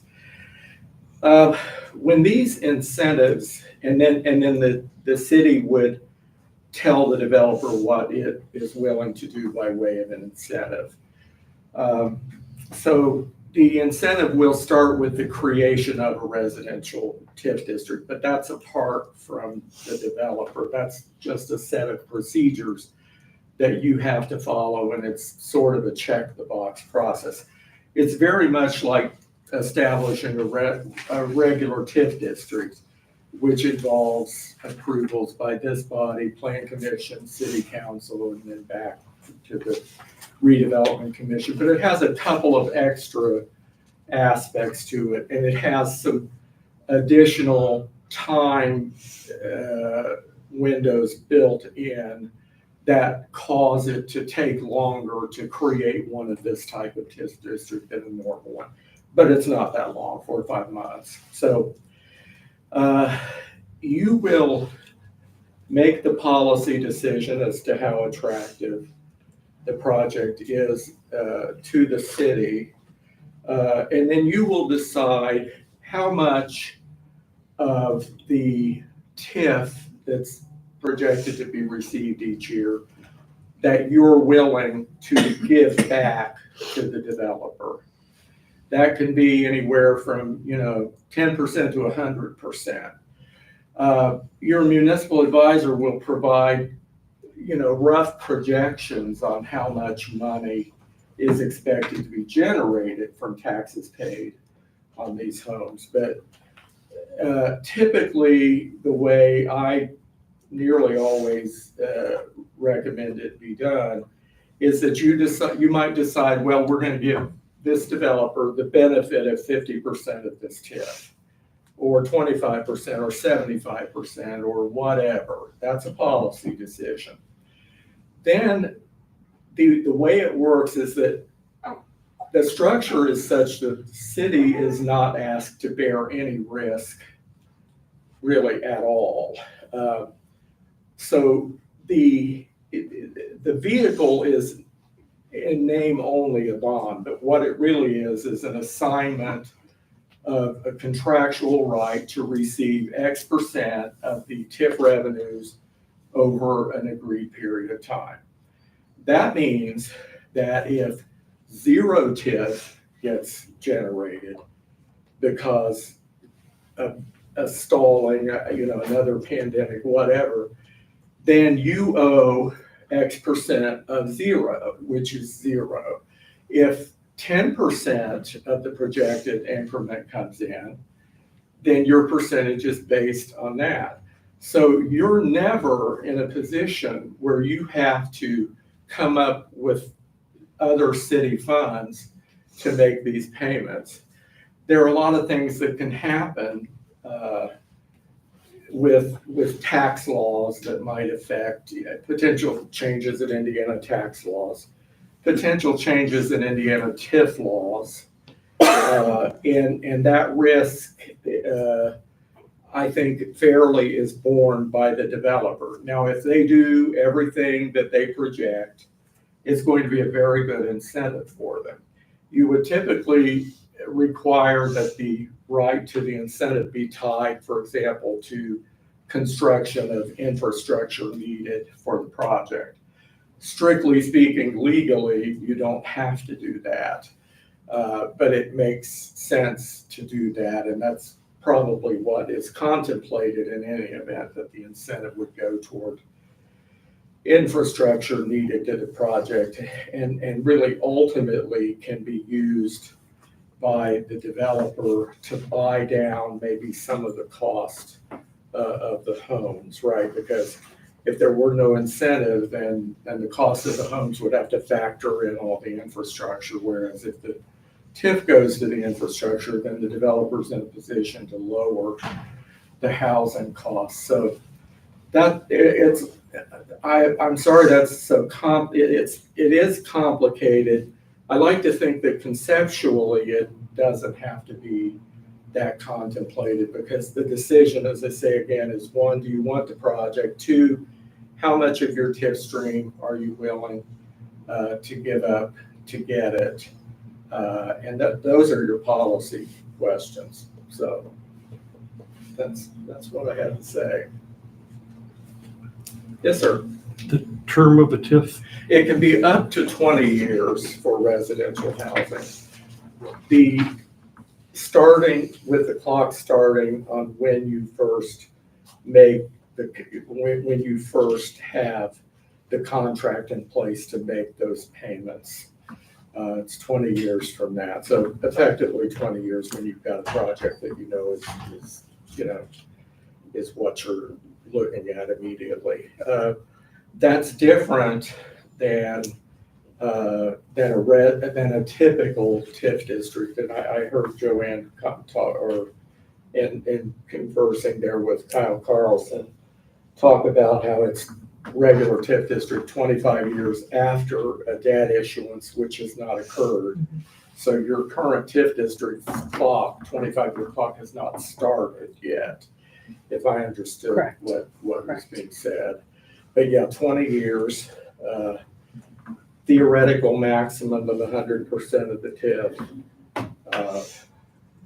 Typically, I recommend that you give thought to what needs you may have for holding back some percentage of that TIF for unexpected needs. Now, it had been the case that the school corporation was required to approve the creation of a residential TIF district, but the law got changed, and that's not true anymore.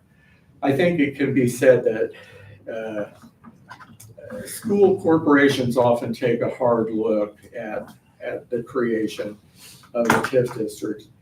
You may know that for the most part, schools get their funding from the state of Indiana, from basically state sales taxes that are paid to schools based on a formula that looks at a certain dollar amount for each student enrolled. So hopefully new homes generate new students and therefore new revenues for the schools. So that's a factor, I think, that very much works in the school's favor. So I thought I'd throw that out too. So. And after the end of the TIF, when it ends, the tax dollars go where? They go to that pie chart, man. Right. So do you understand, once it's in place for 20 years or for the term, they're captured, and after the term, they're back out again. So it's not like a permanent loss to anybody. So help me to understand, like on the regular TIF, what we have right now, the TIF district, the economic development folks oversee that money. But on the residential TIF, would that be the city? Is that what you're saying? No, it would be the redevelopment commission, which is the same body, right, that does regular TIF. Okay, so how would the city decide? I guess I'm trying to sort out the responsibilities. Yeah, here. when I say the city, I'm kind of thinking holistically city/redevelopment commission. Of course, you as mayor have appointing authority for 3 out of the 5. So your opinion is gonna matter here on what the redevelopment commission decides. Okay. Yeah, I mean, if we're only talking, 25 houses up front, roughly, we're probably not talking about a huge revenue stream with that TIF district until all those houses get built Right, yeah, in that area. yeah, right. And then if they build their second phase, then the contract would have been written in a way that, because the stream is higher, their percentage produces more for them, so. So if we went 100% on the redevelopment, I mean, as far as the project, that would all go back into infrastructure and everything. It could be, for that, it so. wouldn't have to, it would depend on what the redevelopment commission requires in that economic development. Okay. Kyle, basically at our RDC meeting, Mayor, he presented to us and kind of gave us some scenarios of everything, looking at it. So we got a more in-depth briefing, over some additional slides. And through consultation with him, because it's very complicated, and then the numbers and the fire terror, there's so many different moving pieces. But, ultimately and I think we can require 10 kids per home, right? Or something like that. I'm just kidding. But- You see how big the new elementary is? I know, we should have thought about that. I'm trying real hard. But Kyle presented to us, and he's kind of consulted us to where we sit with him, we go through things, we make a recommendation to you, to the council to observe. And, obviously 87 new homes is great for our community and growing, more kids in our schools and more businesses. And we talked about and figured that there would be we'd need to do something to assist, Mr. Curtis, what he's doing for the community with this project. And the numbers vary so much that, we've got to. I will add too that Baker Tilly came up with a projected income of what TIF would be when they were all up and running. For these, For Shepherd's Lane, yeah. And then we also asked them, because of the school and how important the city, back in 2016 was working with, the school is very important for the development and growth of our city and being able to help them. And I reached out to Tom and said, can we use a percentage of that TIF money to help the school in a way that benefits the growth of our community? And the answer was, yeah. You might say, okay, maybe 15%, for example, could be earmarked for the school, as long as it flows into that, the future development of the workforce of Attica. I mean, there's a specific program that we've been talking about, but, and at the time, Jeff, we hadn't did not know that you were going to request a TIF. At that time, we thought it was just a grant. Do you have the Ready grant? What type of money you got? We got the Ready grant for $750,000. Okay. And so we weren't aware of that when we were talking, and which was just last month. So now my question was,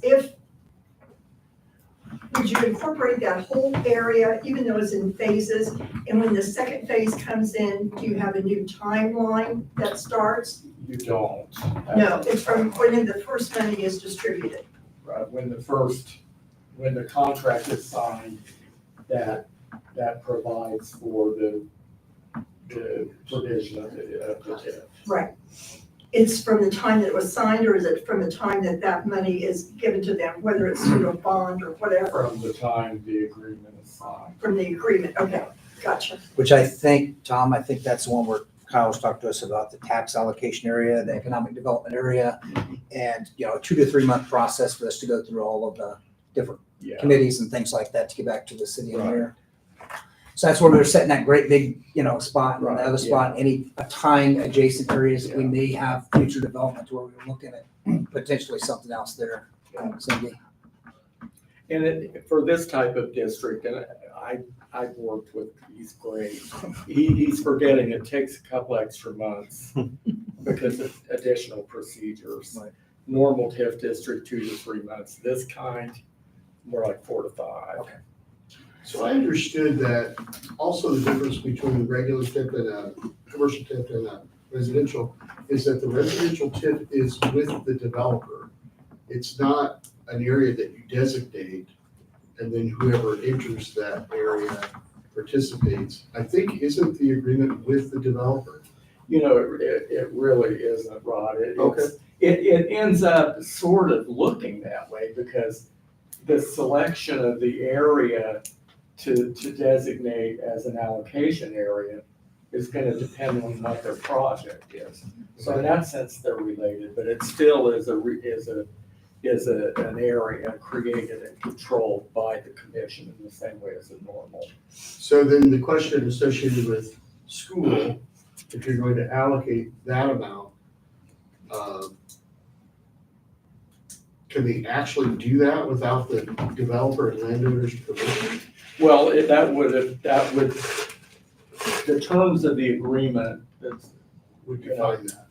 right, that would. Because at that point, you're not giving 100%, you're giving a percentage of the TIF. Yeah, well, the statute allows for a redevelopment commission to give the school corporation a maximum of 15% of the annual TIF revenues.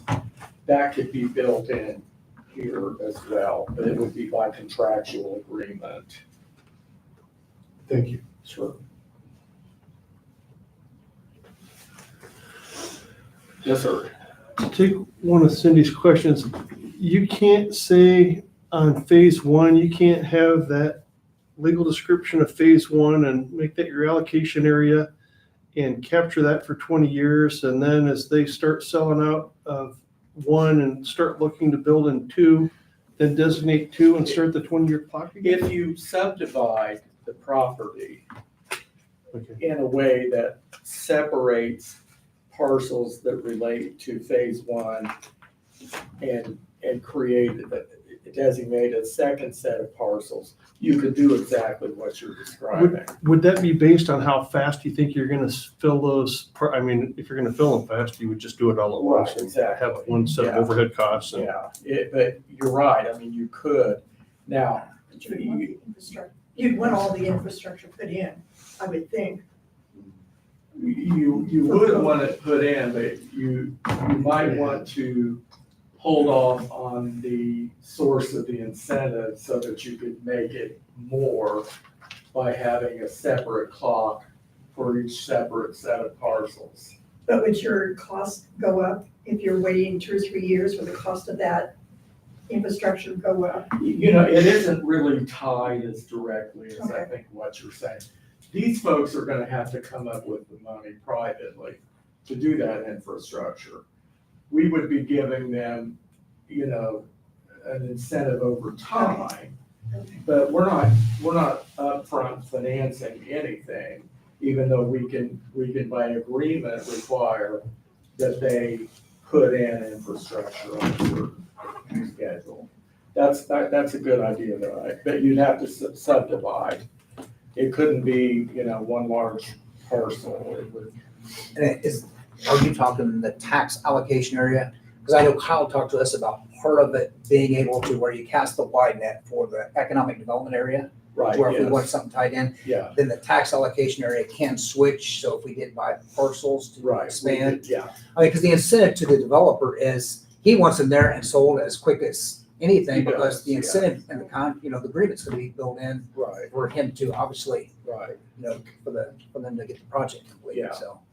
The- But we're basically tapping into a bond to assist with that based off time periods, of what the development plan is. Yes, yes.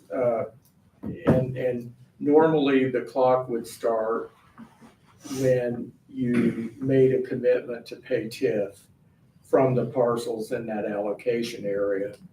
But then if you knew this area is gonna be developed now and the other's gonna start in 3 years, then it would benefit the developer if you were to say, okay, we're gonna make this an allocation area now, then we're gonna expand it in 3 years. So you can kind of play it by ear.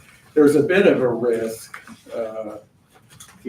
to the developer in doing that because you have to, until the process is completed, there's no way to upfront guarantee him that You know, I mean, we could have a tornado and all of us be wiped out and a whole anti-development crew come in and say, we're not expanding anything. You know, so there's this theoretical risk, but it's probably worth it. So. And I guess don't with think that, we've it's had gonna the be a commercial tornado. TIF with Harrison's business since 2017. It was admitted in 2019, and right now we have 300 and whatever the number was, 1,000 in it. Yeah. But this TIF we're talking here, I forget, was it 3 years or 5 years? I mean, based off what we had kind of the scenarios, it's going to grow considerably more, obviously, because TIF was new. Dwayne, you went through all that stuff. 2017, I believe. But, but this is really gonna make it to where we can help incentivize and bring additional growth and incentives to our other businesses, you know, additional housing, all types of things like that. So we wouldn't want to try to commit everything to this, because the school typically is gonna ask for the 15%. You know, when we get to that point, they're typically gonna ask for that. So there's 15% off the top. And then we, you know, whatever agreement that we agree with the Well, and developer I think when it was all up and running, we were looking at close to $260,000 a year a year. that we would be able to generate once the project was, you know. All the houses, right? Correct, that would be, All three that would be phases. all of it. You know, we're talking, what, 7, Yes, yes. 5 years in, we've got 300,000, but if we get the project all up and running, we're talking to the potential where right now we don't have the budget to really do a whole lot. I mean, 300,000 doesn't go far, but when we look at something longer term and tying into a potential bond and stuff, we can maybe make recommendations for other bigger things. Okay. And Tom, as you all know, is the guru. in Tom that is the too. guru. Tom's name is brought up all the time. Tom is the guru. By virtue of my age, I've been doing it longer. Look at Petersburg's TIF. He was the reason for it. I thought Tom wrote part of the laws for this, is what I heard. Do I now? I thought you wrote part of the legislature and the laws for this too. You know what, actually, I kind of did. I know. Well, no, when they still had the school approval requirement and some other weird little requirements that were impediments, I was hired by a city to craft language to remove those, and it did go in, so. Like a small part. Is the school corporation like an ex officio member of the redevelopment commission or something like that? Yes. They have, so they can report back what's going on. I They think can, that's just to keep the line of communications open. Do you That's still all. have to have a school board member on You're the? supposed to. Yeah, okay, that's what I thought. Non-voting. Are there any other mechanisms besides the TIF? There's tax abatement, which is, you know, I mean, that has a 10-year limit, of course. But if you make the right findings, you can grant abatements on residential homes. But as I say, it's not, frankly, it's not likely to be nearly as valuable an incentive because of that 10-year limit as opposed to the 20. That's something similar we just went through with Harrison's on their additional investment stuff. They just put in, bless you, like 3 big machines that are robotic, and they got an abatement for that to go for 10 years. Okay. So they're familiar with abatements, Okay, and sure. Yeah. they do that with manufacturing equipment pretty regularly. Well, as you think of questions, just run them through Judd, and I'm happy to answer them. Thank you. Thank you, Tom. Yes, Appreciate thank your you. time. Thanks, Tom. We gotta figure out what percentage. Figure.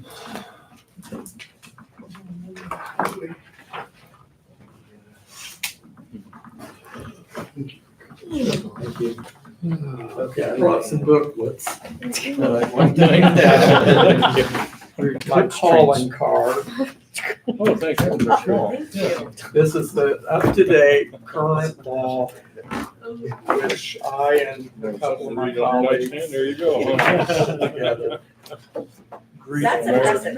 Easy to find answers. I'm sure it is. What is it, like, just one highlight tab somewhere? here. Yeah, it's. I We're wrote gonna it go down. for the searchable version of that. I can't Computer, remember so I can writing, find but there it exactly. is. Thanks, Tom. Thank you, Thanks sir. so much. Good to see you. It's good to meet you. Tip for dummies. Okay. Jeff, you didn't have anything to add? Okay. Thank you for your patience. Yes, yes, it's been quite a marathon tonight. Just a reminder to everybody, citywide trash pickup is May 11th. They are going to provide some dumpsters down at the city garage area for larger things like recliners and couches and things, so don't set those out along the curb.